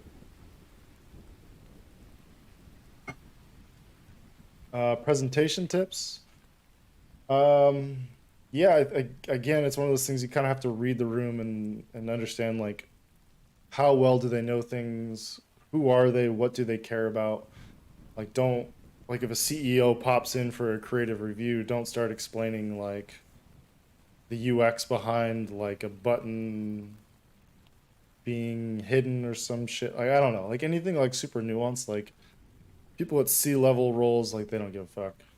So they're more looking for big messaging and big strategy type things. So I'd say focus to that. Focus to what um, your audience cares about. And I don't know.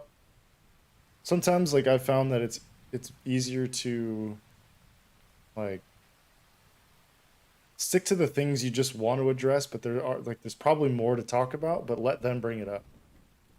Um, there is some risk of like them coming back being like, hey, like I actually don't like the way that thing is that you didn't talk about. Um, but that's hopefully where you have their trust. Like you can't talk about everything and you can't break down the technical decision making for fucking everything. Otherwise, you'd be there all day. Um, so yeah, stick to the important stuff, what you need sign off on, and maybe skip over stuff you don't. Of course, be ready to talk about it. It's like if it's a contentious point that you guys have been going back and forth on, that's probably one of those things you have to talk about. But if you don't have to, definitely don't.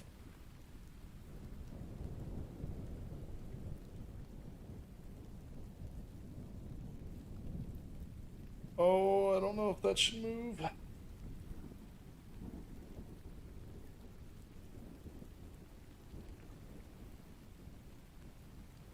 I don't think it should move on this one.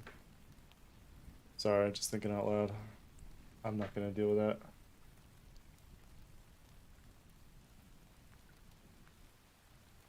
I don't think I go far enough.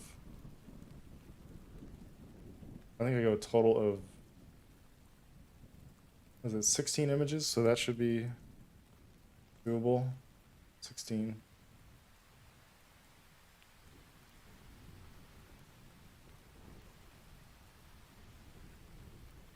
What? That's where it stops.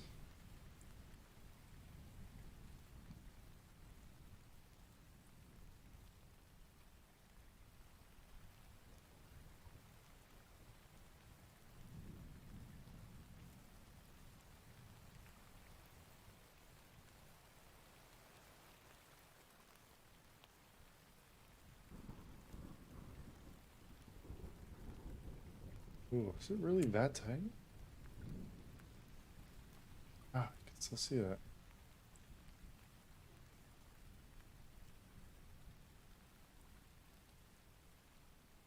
Yep, put on a half pixel. That gap is way too big. Yep. Really?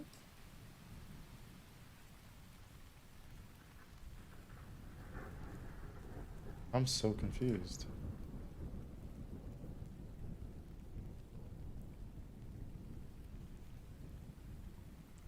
Huh. Apparently, it's just been uneven this whole time, and my shit ass eye didn't acknowledge it.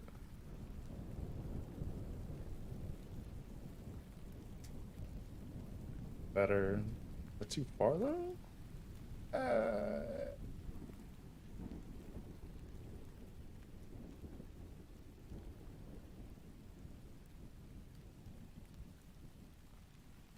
Same masking problem here. How did this start?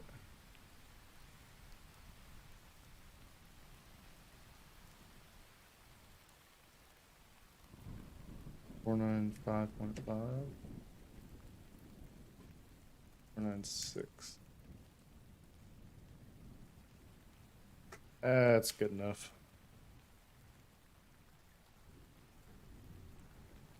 Yeah, the client has been decently involved in the process, but now we have to start to make the final decisions on design. Yeah, I mean,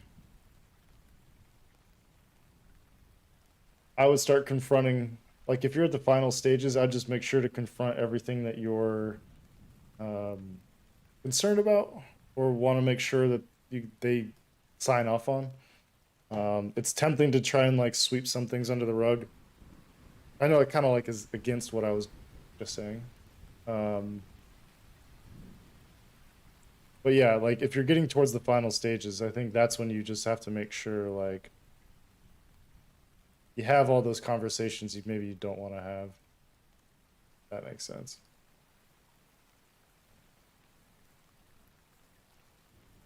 Because I can tell you, like trying to sneak things by in the past, uh, hasn't gone all that well. Usually comes back to bite you. And then you have change orders, and then mid development, trying to figure things out. It's like,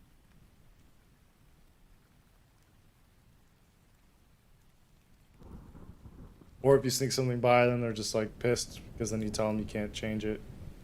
Nothing good in doing that. You might get your design through, but I mean, if you want to retain clients, that's not the way to do it. That was Junior John's moves. Fuck it, I'm gonna get my design through no matter what. I wasn't like sleazy about it, but you know, I wouldn't talk about some things.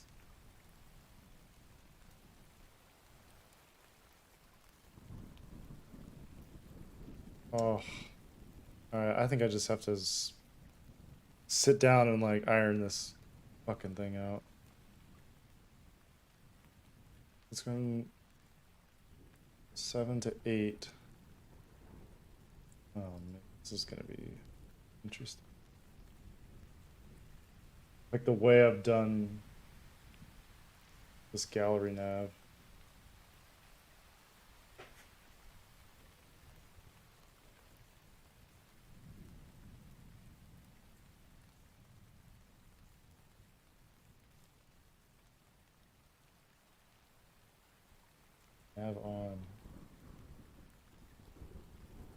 I think I need to just make a bunch of these.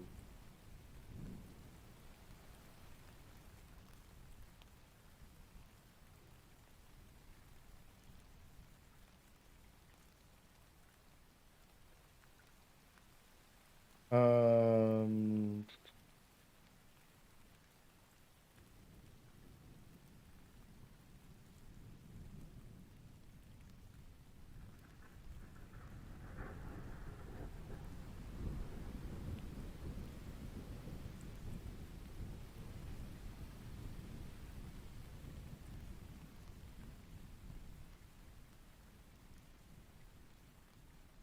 420.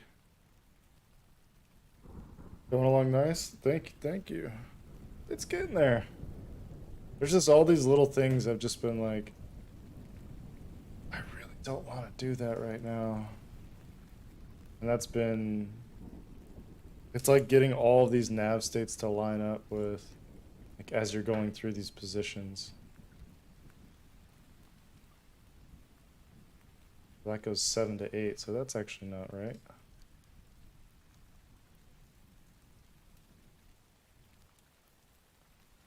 Nope.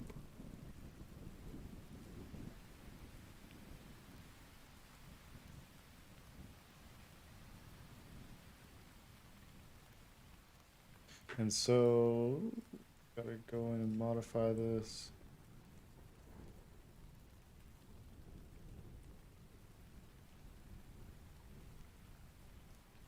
08.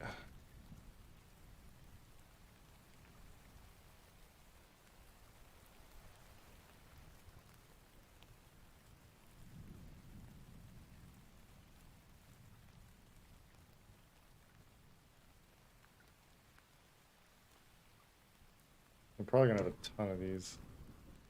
I should probably put them in like nav on folder and components. I should probably organize components into a more, I mean, the names being the same helps, but there's some elements that probably should be paired together. But let's see. It's a little late. Like right there.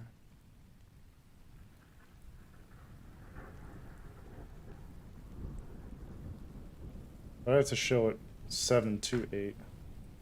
I think that's part of the transition that needs to happen.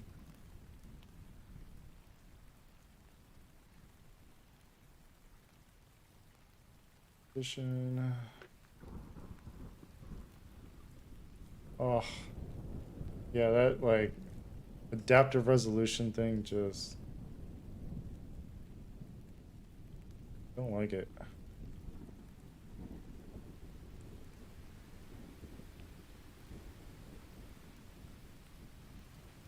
I just have to make sure that if I duplicate it,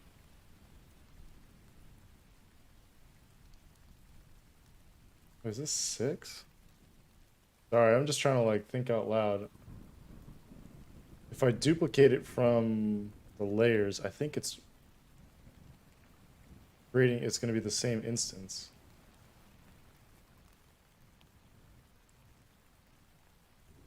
Well, let's find out.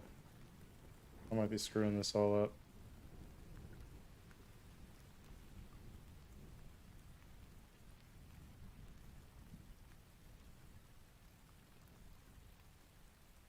If they all say 7, they do.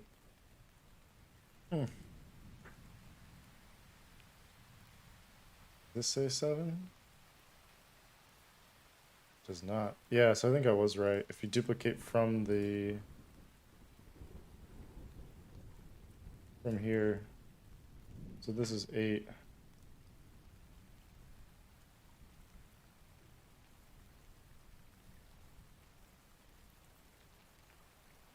Seven.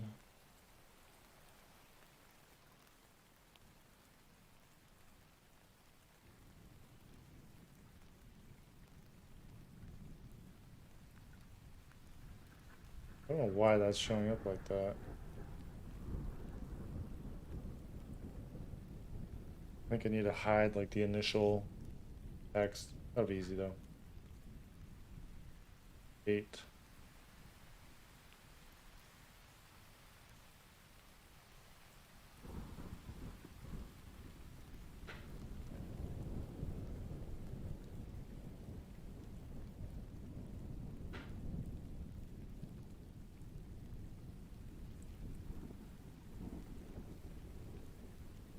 just had a 6. That's an 8.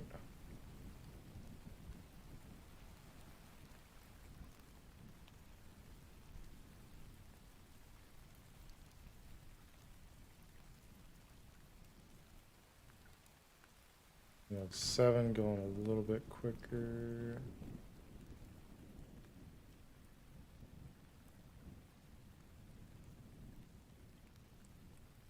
$20. 32.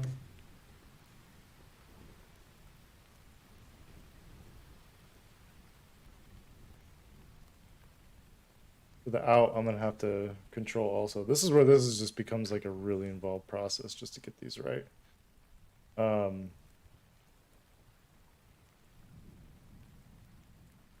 One other thing I was thinking about, maybe I do it for self-preservation,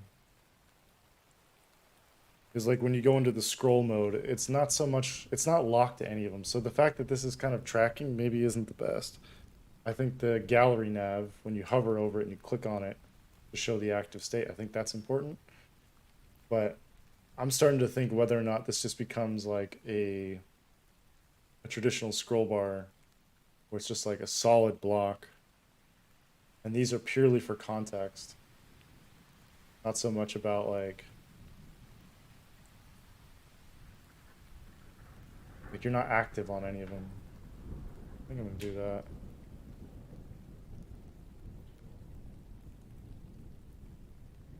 So then it's just a matter of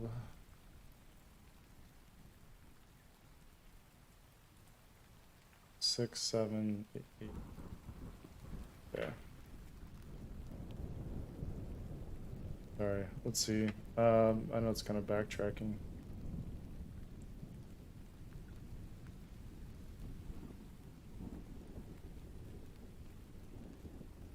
Scroll. Quick shape, quick rectangle.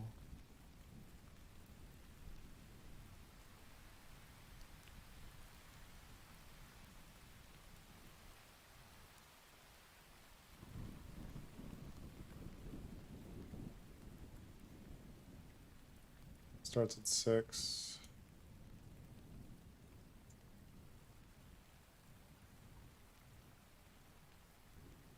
I think what could be nice too is like,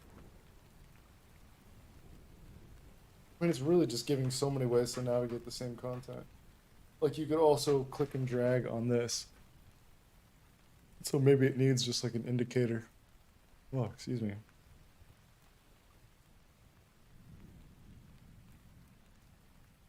So maybe rectangle width 10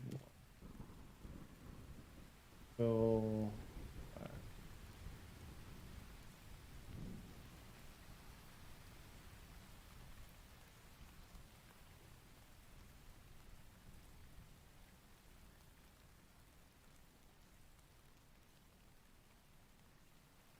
So we'll just set corners.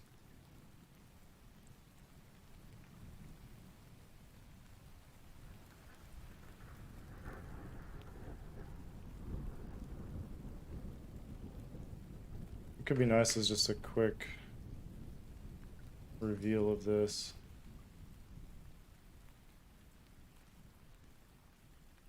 Probably way too many. Ah, shit. Oh.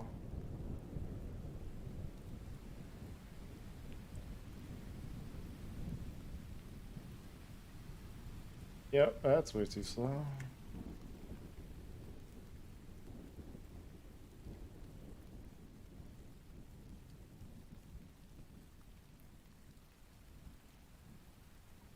What, +5?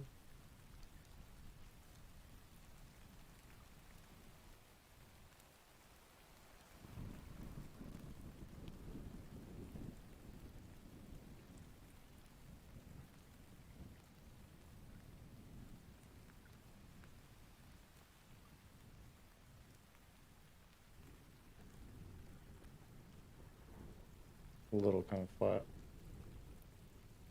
scroll bar way feels nice. Snapping based on main feature gives a bit more of the robotic machine feel to the interface, which feels nice as well. Yeah, I mean, I think like, let's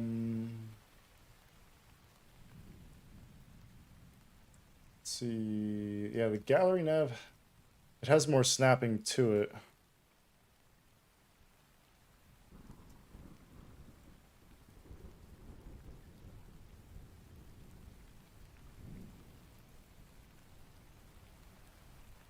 That's how you like kind of snap more to it. But yeah, I think like the free scroll and like, I think I made a point to do it. Like, no, I didn't do a great job of it. I do it. It's okay right there. You can kind of resolve on like a middle state. There's no like, there's no scroll jacking. There's no nothing. It's just kind of like, this is where you're at in the whole relative stack of everything. So yeah, maybe this just needs to be reflected here. And so that's why like, yeah, the numbers kind of fade out so they become more of like context.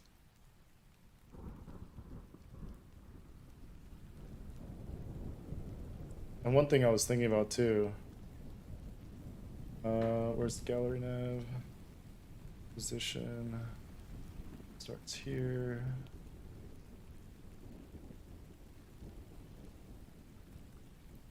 Oh, what?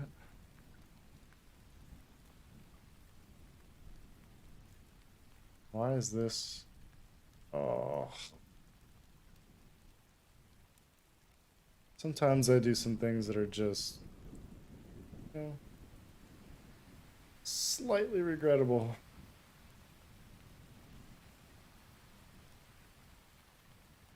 All these offsets, it's like, why would I do this to myself?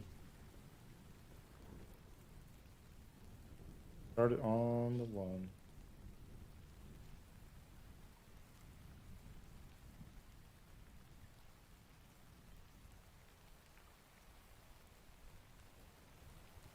Also, the image snaps on the intersection with the line is still pretty structured. Yeah, that's where, yeah, I was trying to get it so it wasn't, but I think one of the problems I might have to fix is, oh, not the nav hover. Rescroll is one of the states. It's too, this is too centered. This makes it feel like it has to be resolved. So I think that's just a matter of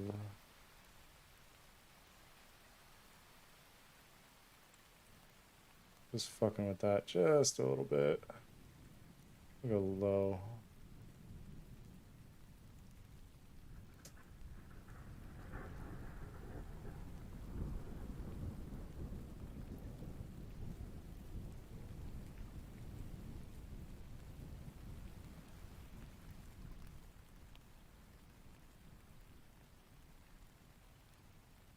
Yeah, it snaps on the way out too.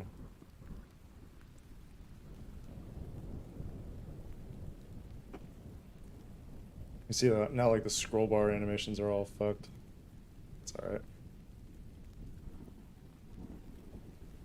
Well, in reality,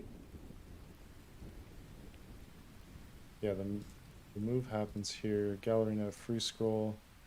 So I was playing with the idea of,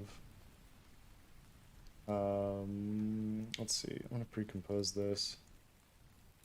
Scroll grabber.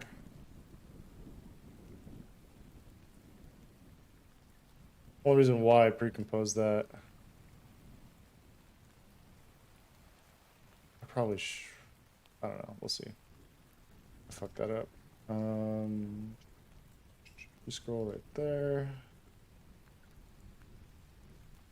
Position.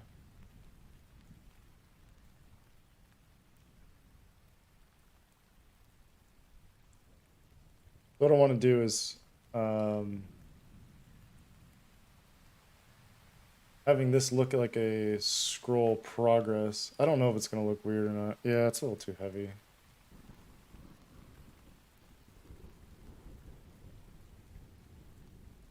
The idea being like you could like as you're scrolling, if you like keyboard control through it, it would show where you're at, but I don't think it. Go ahead and unpre-compose that too.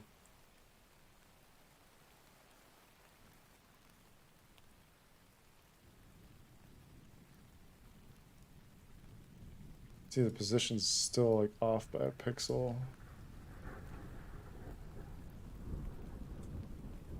There we go.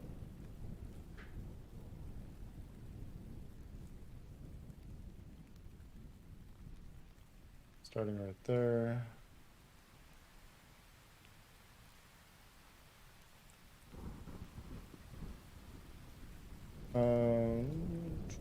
We'll just do opacity on this guy.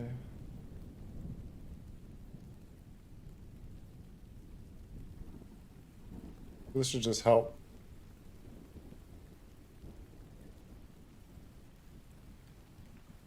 No, that's not right. I know what I should do.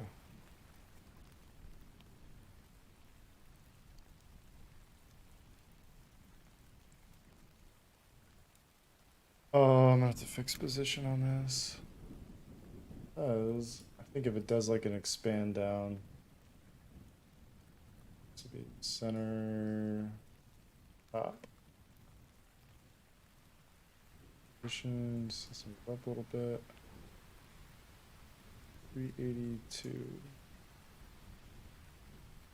Trying to just get on the whole pixel.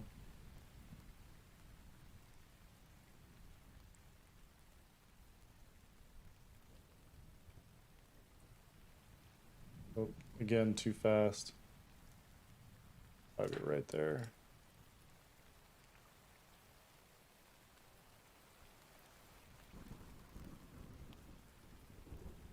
Huh.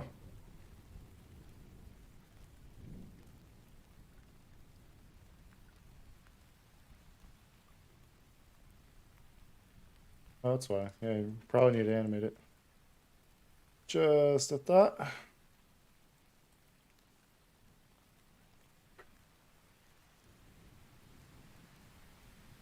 Do the same 80-20.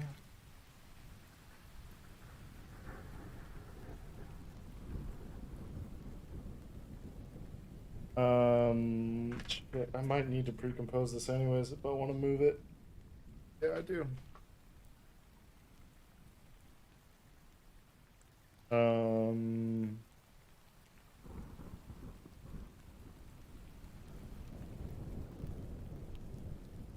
Brainer grabber. So I'm gonna do the same area of interest.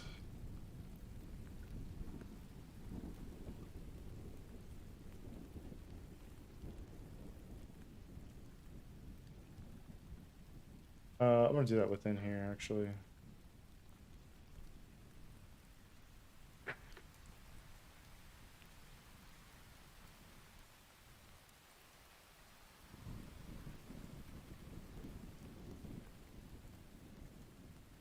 Then romp. Oh my god. It might be time to go.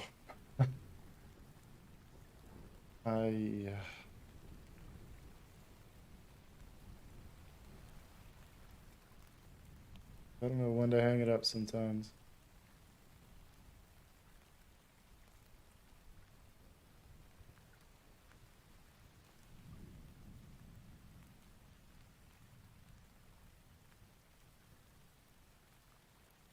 So why I pre-comp that was because I also want to move it because it starts at 6 technically. I'm actually in no man's land right now. Should go to 8. This is like low 6. Oh, let's see what happens.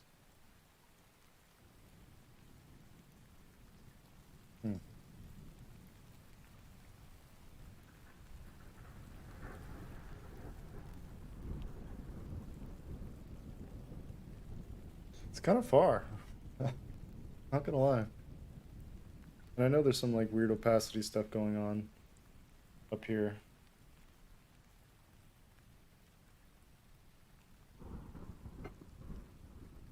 I will fix that. That's because that's from the gallery nav for some like opacity animation. This will just be a matter. So this is gonna make my life so much easier.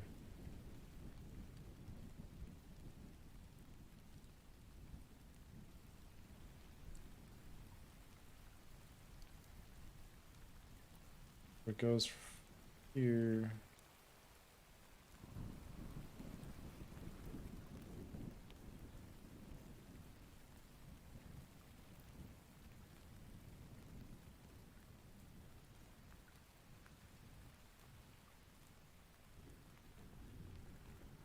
Right here.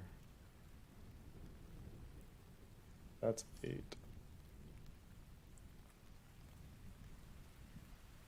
And then from here,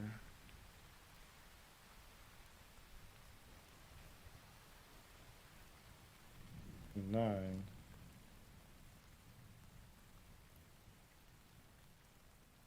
Oh.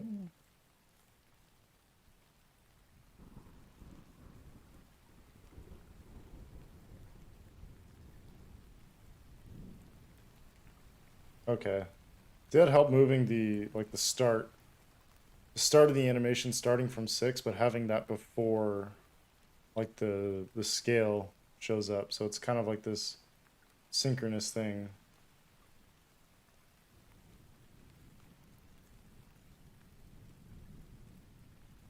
And then the only thing is, so here it stops low.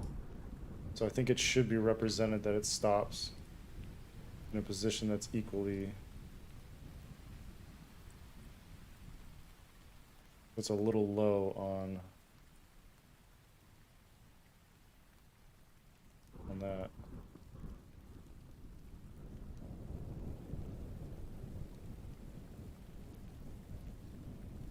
You can see there's a hitch. It's got to duplicate values here.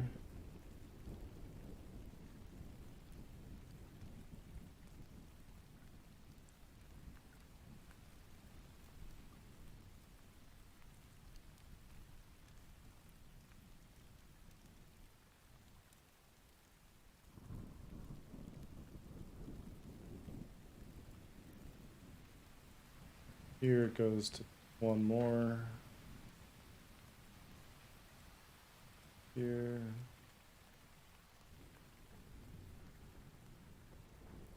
It goes again a little low.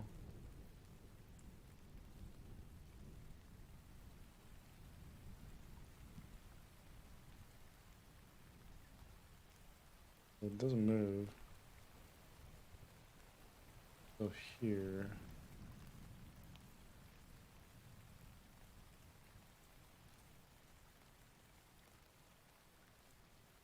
This is going to be one that's going to be interesting.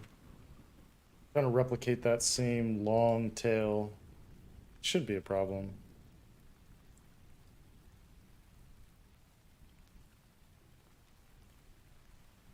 So let's see if I can get this right.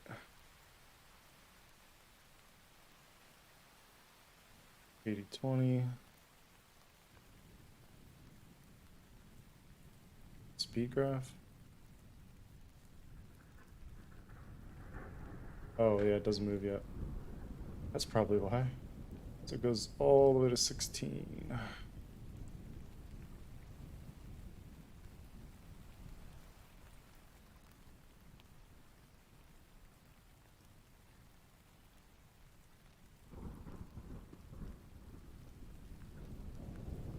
This one goes pretty close to center.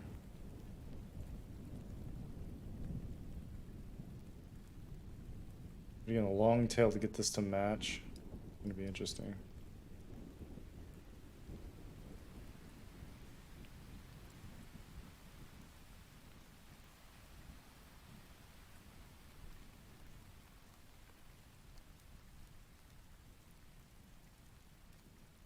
What I'm trying to do is just get this high point at a keyframe, the velocity of this.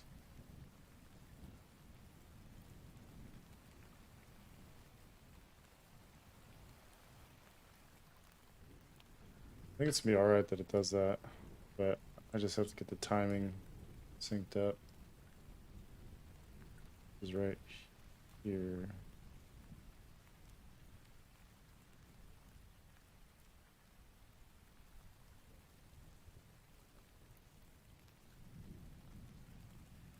Yep. Yeah, like long break. that kind of like upward um, speed curve. Not ideal, but I think it doesn't really show up too much. I just want to see this is all correct.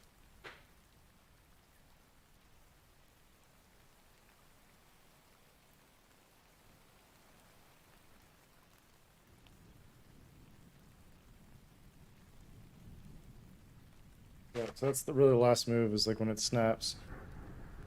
I want it reflected in that. And then fixing the like the faded out amount. And I think this is done. That'll be 2 to 5, I think. The others are close. But this click starts here.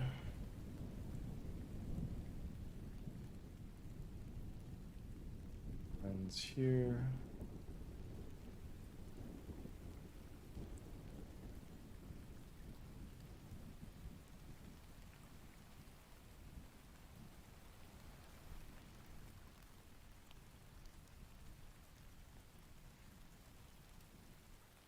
This will be dead on snapped.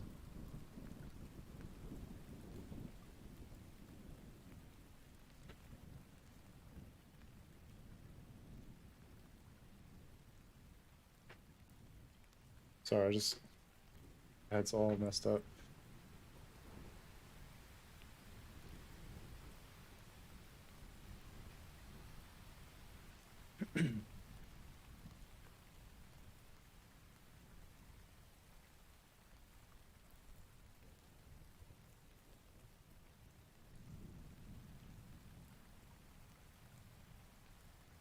Saw a little float right there.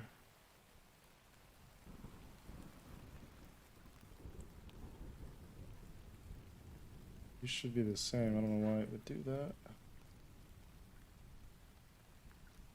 Toggle hold.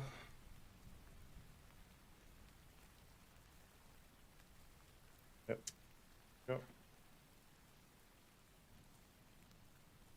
So happy I started using holds.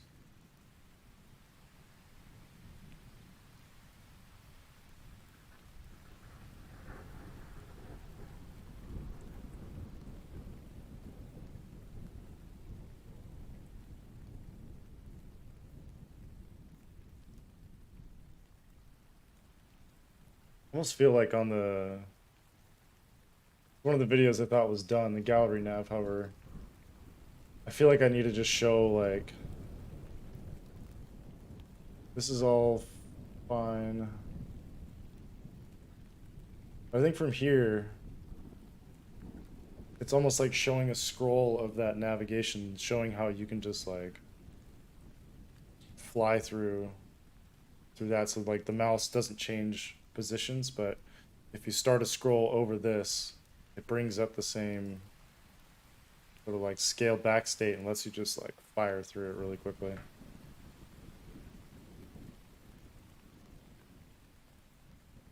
All right.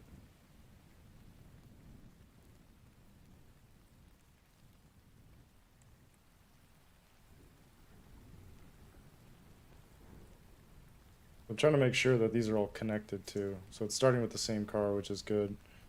Because ideally I want to be able to stitch these together. Have one long clip. Give me 2 seconds. I will be right back.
All right.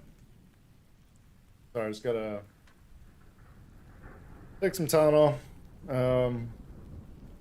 Has fever. I could feel it coming back a little bit.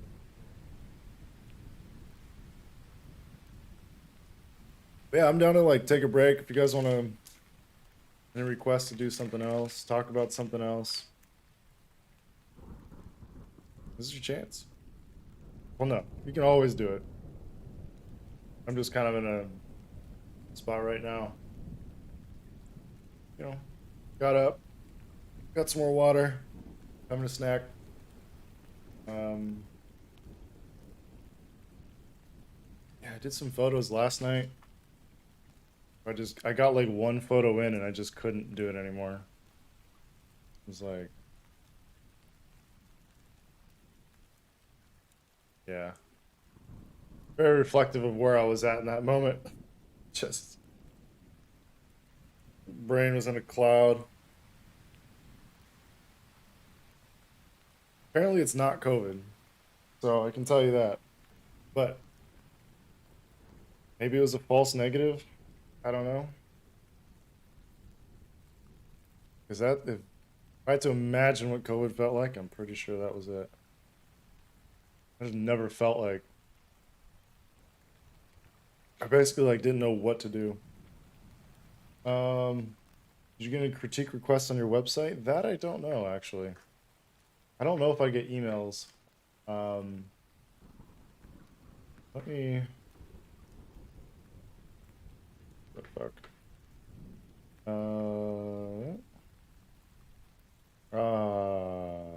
Doesn't work.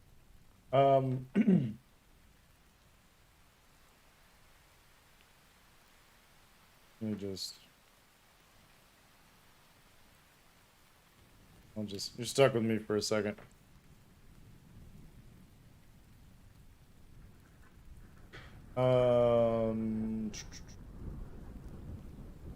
Forms.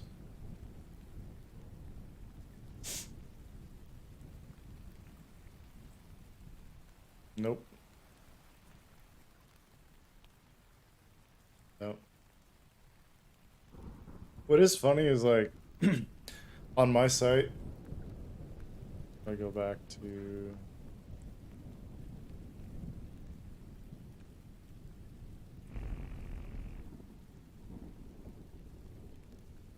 I don't know if I should be telling this publicly, but these are forms.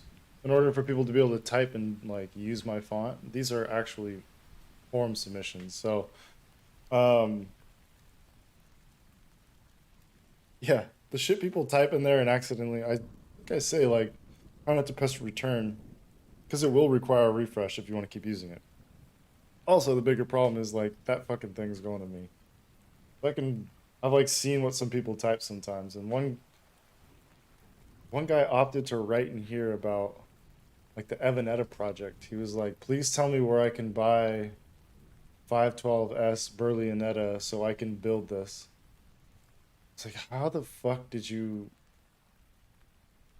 know this was a submission form and why would you type that in there and then press enter and assume that's what would happen? He wasn't wrong.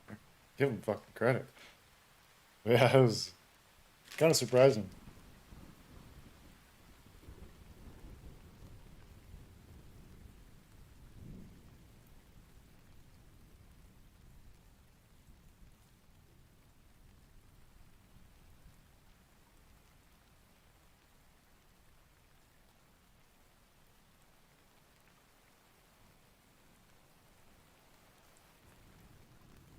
So yeah, nothing there to speak of. Pretty quiet. Stream's been pretty quiet in terms of like, I don't know, it's very interesting, like tracking things over time. Of like, because there was a stretch there where there was like so many people coming into the stream. It's probably like 10 to 15 people. Um, but it's been pretty quiet since, and I think people just kind of caught on to my shenanigans and horse shit. Well, I can only stomach so much. I don't blame it. But What was I gonna say? Yeah, like the requests, not much. I think it's kind of a reach. I don't know how to reduce the barrier of like getting people there. I think like the what is it, Streamlab bot, if I set like a timer, so it's like if you want to like every half hour it sends a message if you want critiques, click here. I don't know. I don't even know what this stream's gonna be for. I think it's too objective based still. We'll see.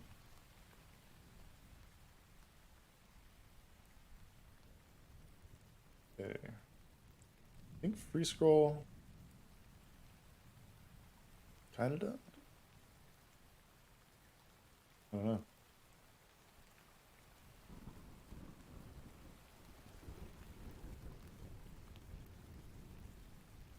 Oh yeah, no, I gotta do the fade out. Then this thing's done. And I'll end the meta to bring in. This is where things just like keep growing. Oh no, that's updated. I just have to finish the one meta, then it will work. Oh, sore throat. So it's these guys. Grid spots, free scroll.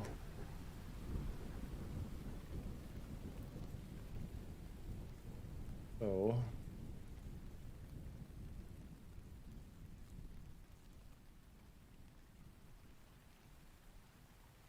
These shouldn't be changing because it's really just hover.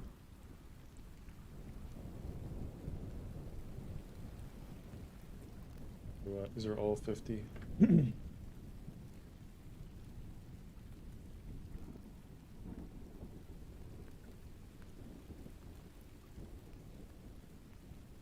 That should be it.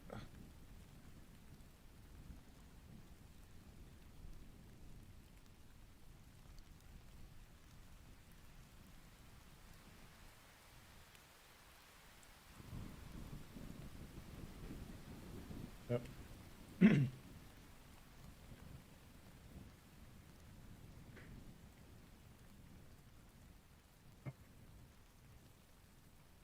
All right, free scroll. Kind of done for now. For the other videos for reference that I want to do, let's try to change this.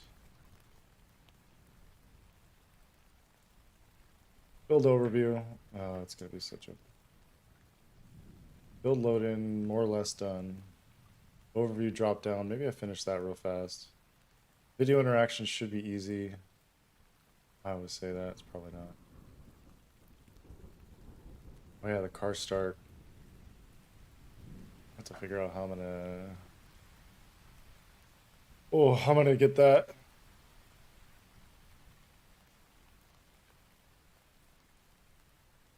Because the main idea was like zoom related.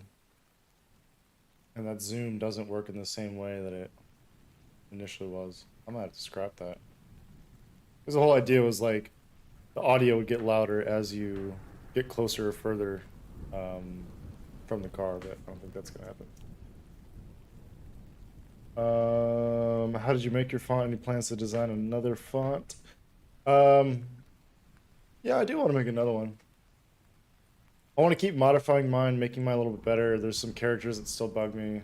I use FontLab, and so I basically used a existing font as a base, just for all like the kerning pairings, and that's kind of my understanding. That's kind of a no-no if you're gonna sell fonts, like you don't do that.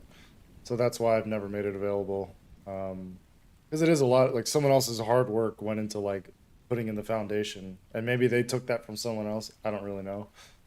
But that gave me a solid base, and then I was able to like redraw the characters based off of that. And it was kind of like a pretty generic, um, like grotesque font. And so what my font ended up as, it's definitely like, I mean, no one's called it out as being like, oh, that looks really similar to this. This is all I was really going for, is I wanted to have its own feel, but I think there's more I can do with it. And I can Probably push it further in some places, create like character alts. That was one thing I was thinking about. I'm gonna talk about it in one of the other streams, like the fact that I had all these stretch characters, like so all these style alts were just like stretch alts because they were so easy to make, and they're easy for me to create with the ligatures. But I want to have like style alts, so I can have like a weird T that's maybe a little more curved or more like, I don't know, just different variations, so I can create some variability to it. Because the whole thing is like I fucking eyeballed the whole thing. Like in terms of like me going and redrawing it, I tried to like like be very precise with like the different thicknesses and where it tapers and how much it tapers, but it's not exact at all. Like if you take a close look and start making measurements, like I think you're gonna be disappointed in old John.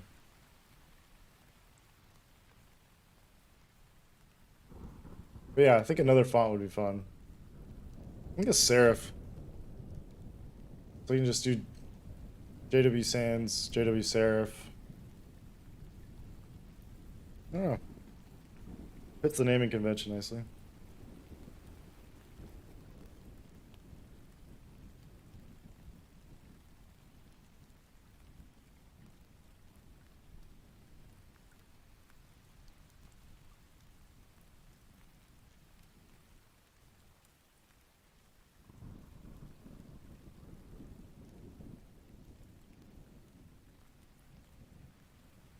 Dying.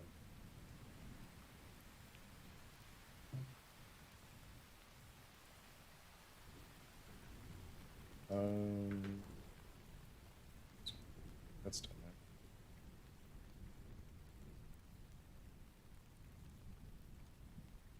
I've really got to figure out this starting point. That's not good. Uh-oh. Drop down notes. With a click. Open this up.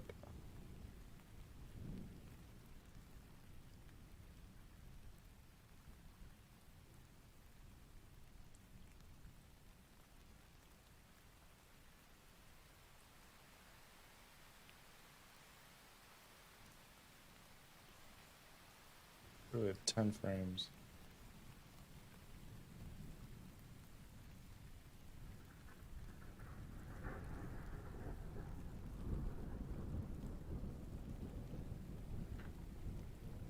I think it's gonna disappear in the beginning. Oh, another 10.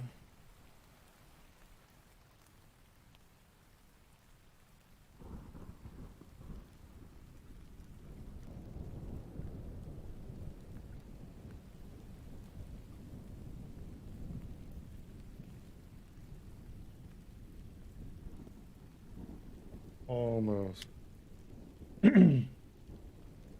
Sorry, that's. I think my voice sounds pretty raspy too right now.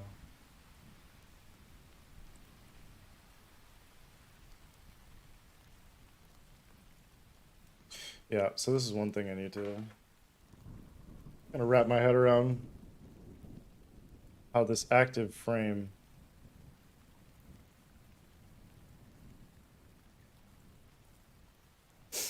how that transitions into the beginning state. Looks.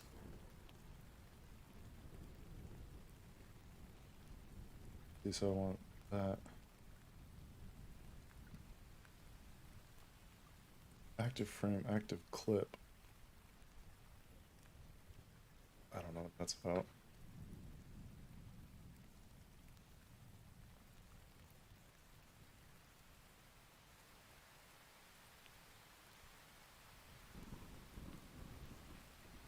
Active frame.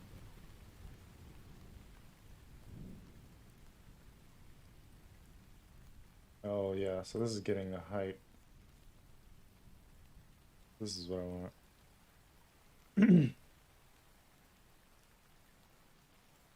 Although, what's that about?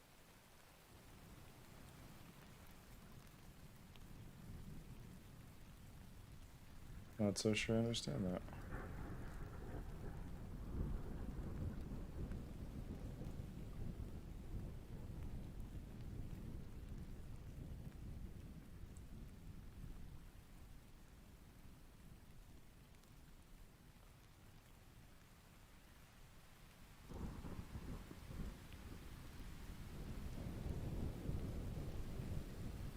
Oh.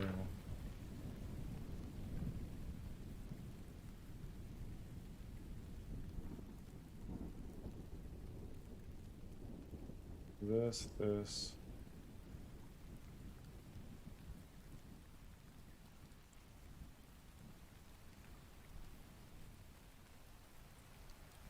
What?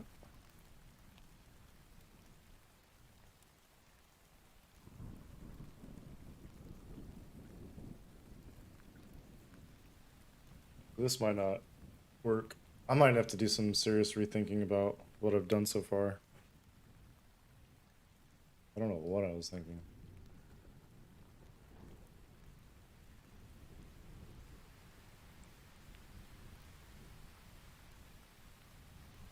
No, I mean, that's fine. It's this...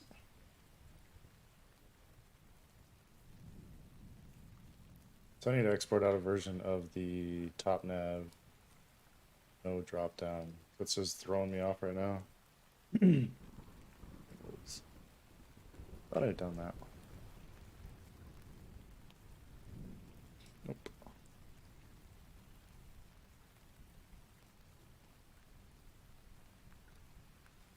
Export. Top nav. No menu.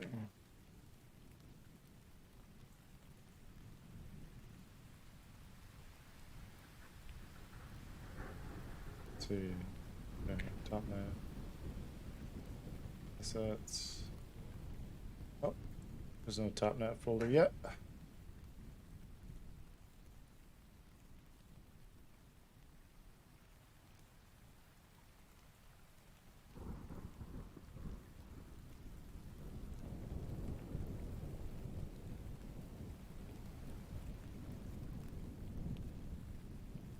My desktop. All this over here is giving me anxiety. I think I just need to cover it up.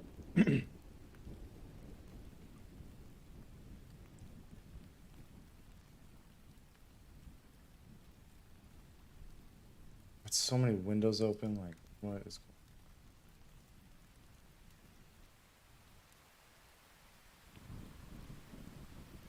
going on? Assets.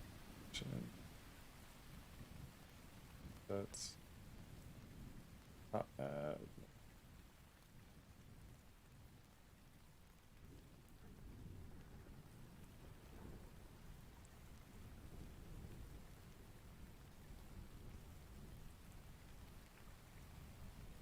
Oh, I don't have to.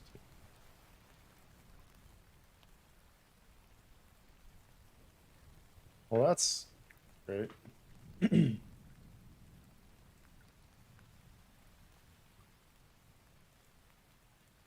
Why is that?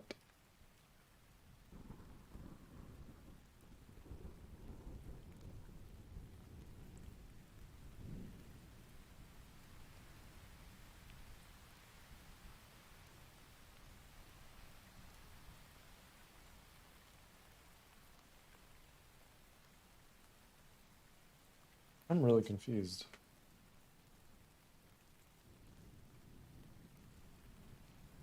Base clip. This. All right, whacking the mic. Not bad.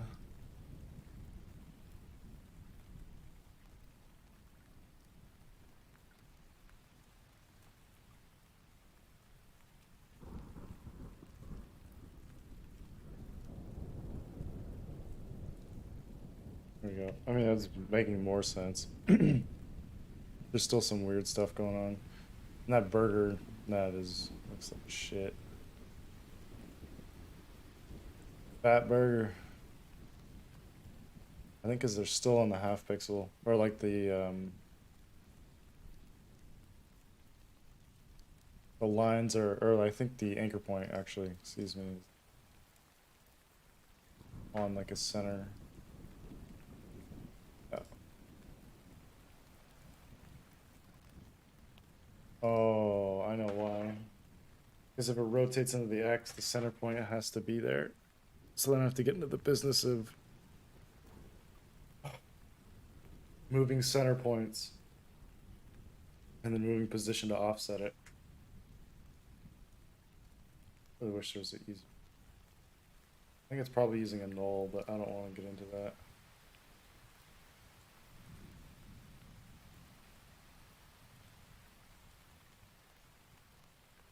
But what I do want to add, it's kind of greasy, so don't judge me.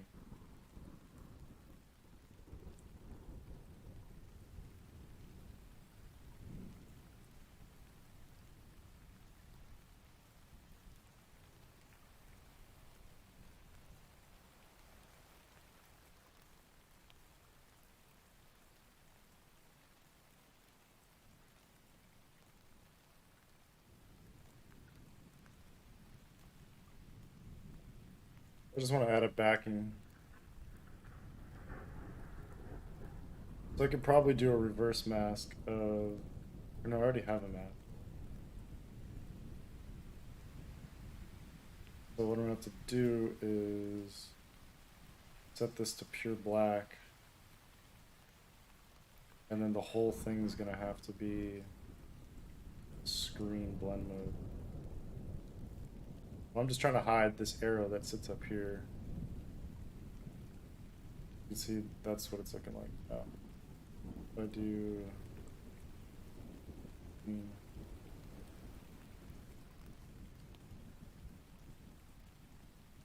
it's not doing shit. That's because I'm on the wrong one.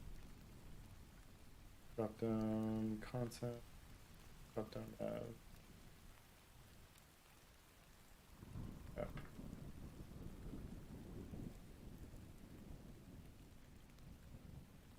Yeah. Yeah.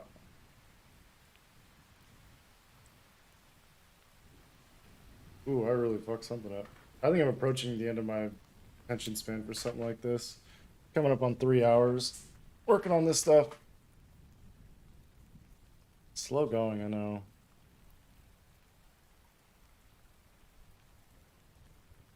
I think I just made some regrettable decisions.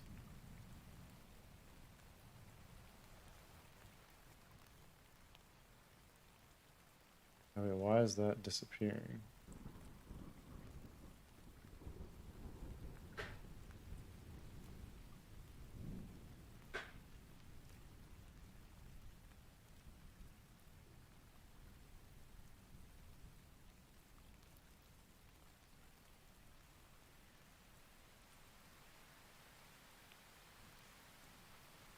What the hell is that about?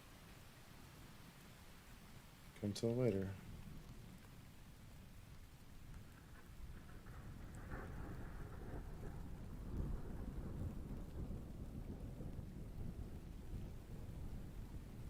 Oh, everything got weird.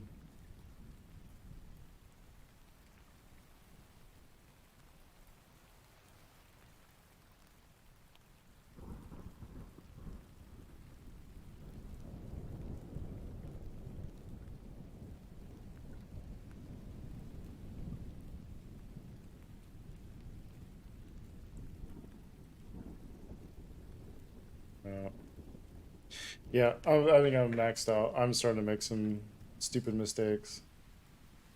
It's pretty remarkable what like a fresh mind on this will do. Maybe I'll edit a couple photos and then might call it. I said drop down nav. It can't be screen.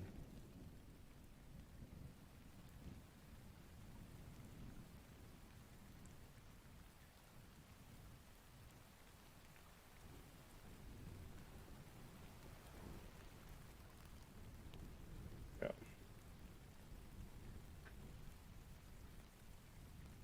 That's it.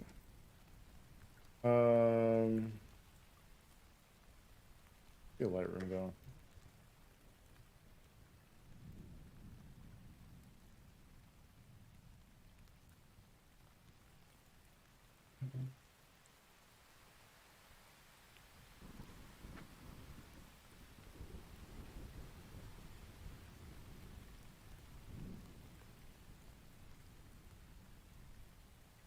So I need CyberDuck open. We can dump some of these on there, and I gotta just find the ones that are. So I've changed software several times, and I'm back on Lightroom after going to Capture One, and I've changed a lot of things since then.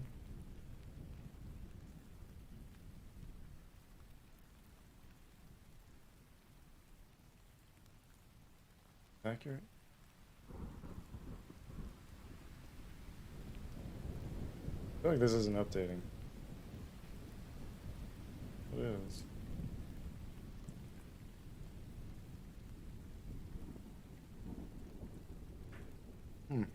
Yeah, way too much negative clarity.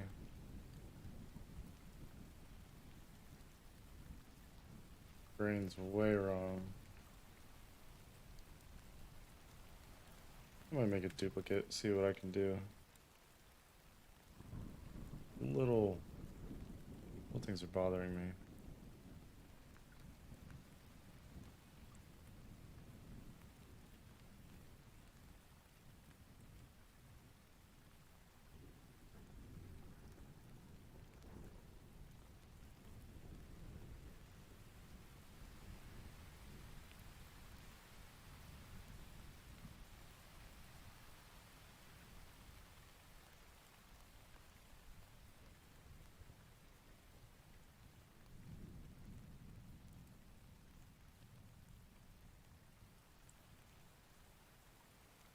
I'm actually gonna reset this one. I want to see if I can. This is the original. Nope, black and white. I do like it, but it's not something I want to get into a habit of. That was the other thing, like that image. I think I posted to my stories. It was black and white, and it was just like using a preset. Like I didn't even have the brain power to go in and edit it.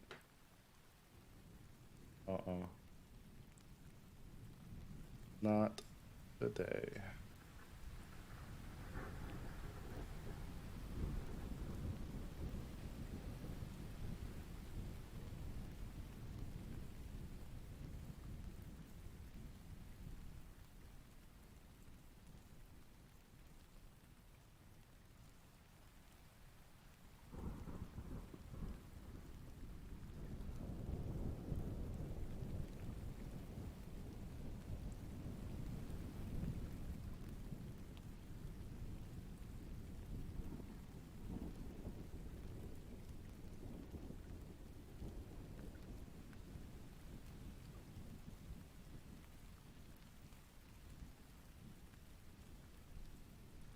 Especially in like the blues. That's where I started seeing some issues last time. This might be one to go into like the color curves and really kind of push a little bit in terms of like pushing them out, actually.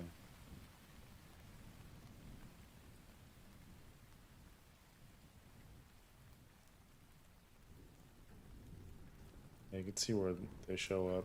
I just think like the blue haze is a bit too much. Does feel a little chunky though. This is another one of those that I tend to have issues with. There's like picking a lane of like, what's the feel? Is it light? Is it dark? This is kind of both, so I don't really know. Sometimes like the lane to pick.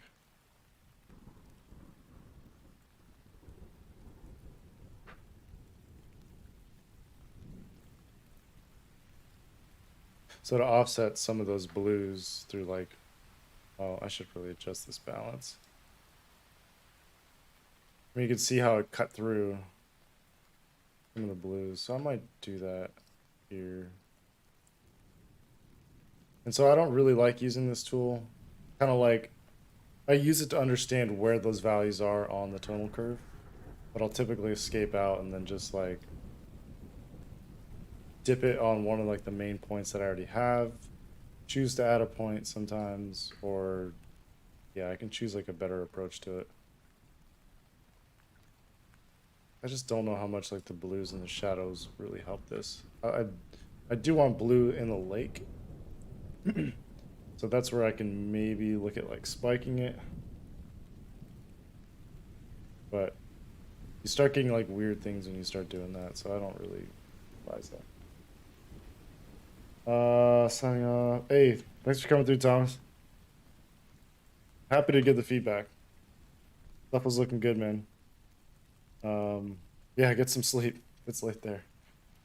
What time is it in Oslo? Damn, late night. Yeah, I'll be back. Hopefully more remainder of this week. So, hopefully see you then, man.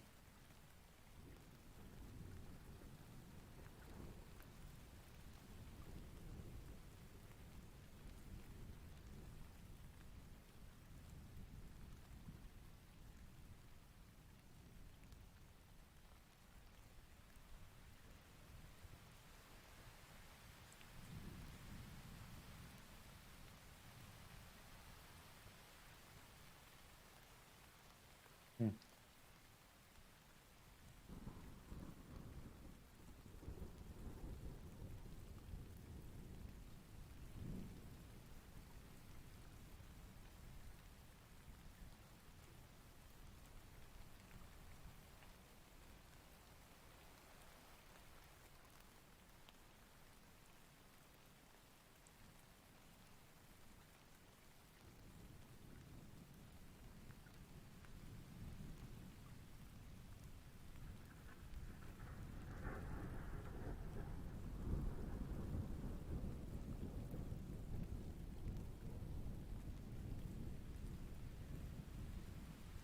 Yeah, some regrettable things going on in the previous edit.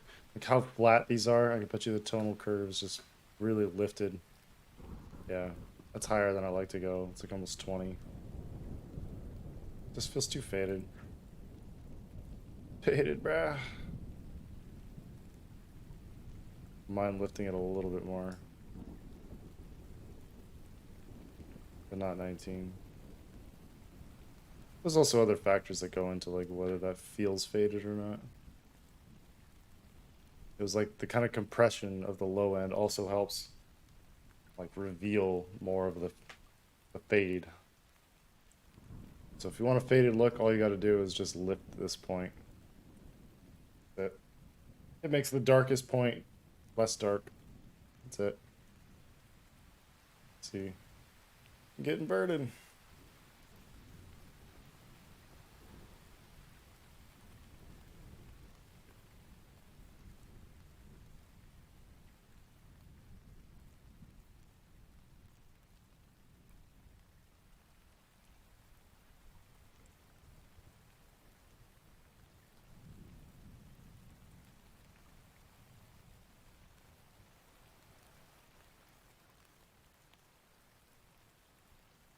There must be local edit stuff going on here.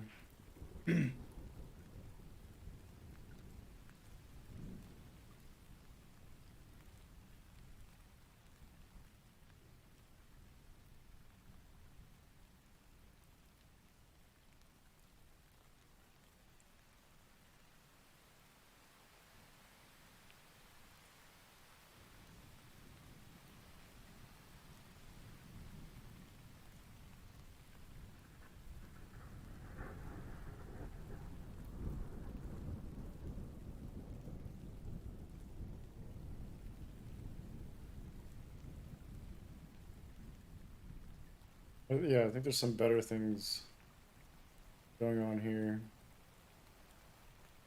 I think there's more light. I feel like there's got to be a bunch of local edits. I think it was one of the ones where I thought it was important. I usually don't do it, but maybe I need to stop saying that. I feel like, oh, I don't really do local edits. I kind of do. Bad at sticking to my own rules, I guess.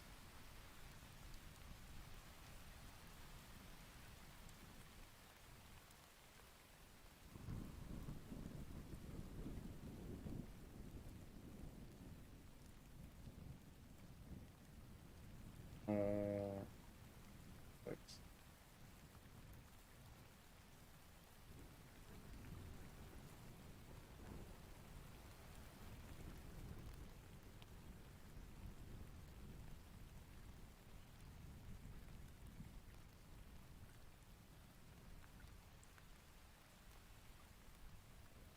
Yeah, I think there might be another one in here.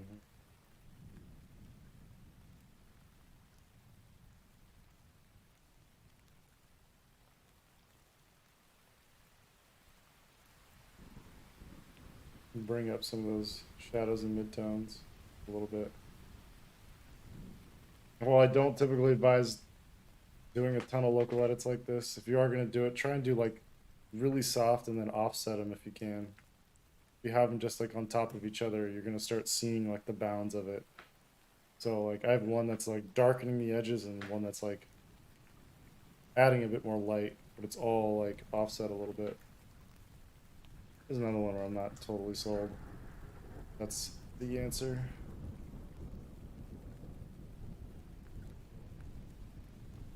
Many of these are just like don't know.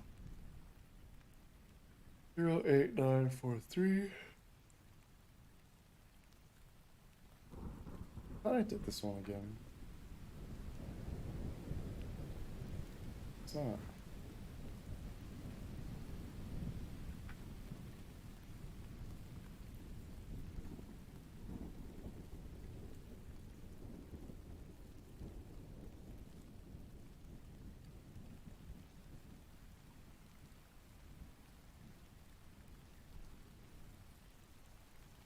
What I should do?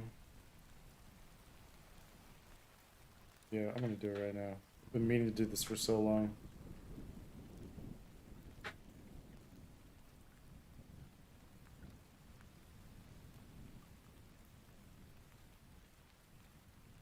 The 40, 20. Skew this balance over. So I'm gonna make a new.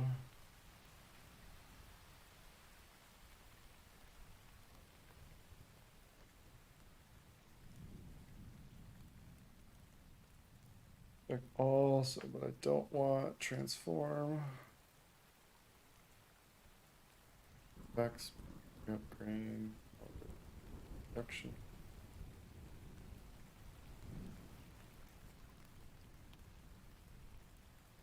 That'll do it. And play. I don't think I need bright.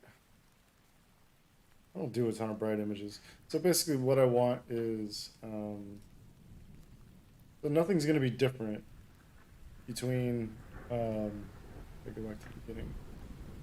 So default and dark aren't gonna be any different except for like these sliders are gonna be pushed down to account for like a darker, more narrow tonal curve. And same for the color balance. Like it just automatically shifts it, the balance a little bit to accommodate for darker images because I will forget about that. I think I've done it several times on the stream where I start doing all the edits and it's just like, it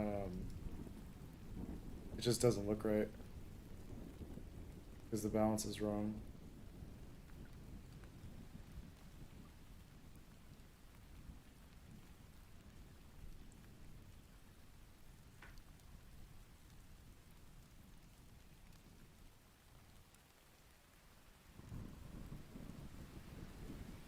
I've done this one several times, so I kind of know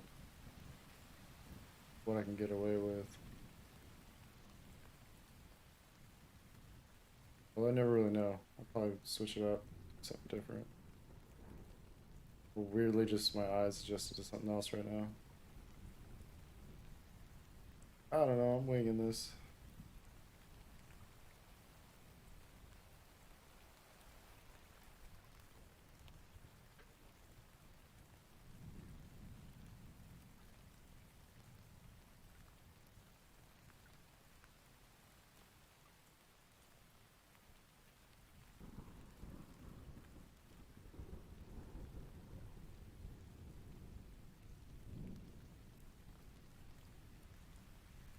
Again, trying to do some chasing of the HSL sliders. I think that's the best way I can put it. That's your best way to avoid avoid banding, avoid steep color contrast.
This one definitely benefited from a little spike in the reds. Down in the lowest end. The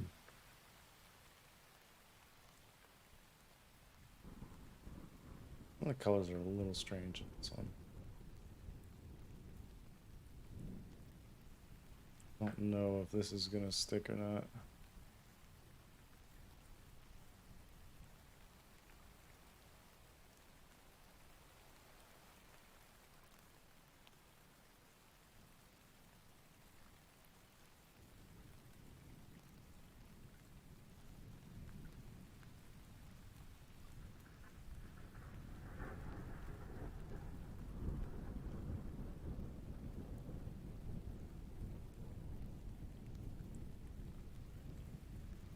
This is like the weather conditions for this were so strange. Like this huge fog bank just sitting over the water, which is back there, and the sun was behind it. It was definitely light, but it wasn't like, it wasn't super light. It wasn't like up here.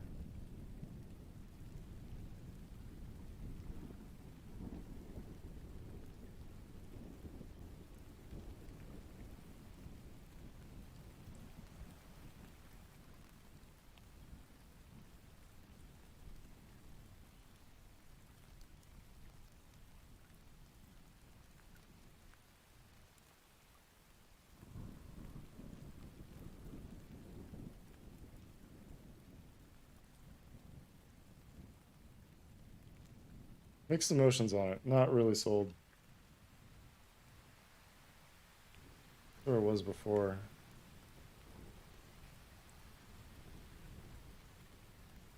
This one feels better. It's too dark.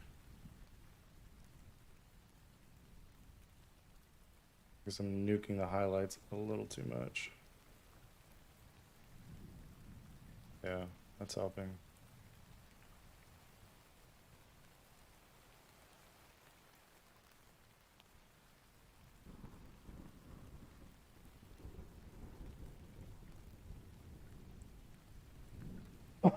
Excuse me. Yeah, still like this blue coloration better. It's just kind of weirdly green. I think it's just the midtones.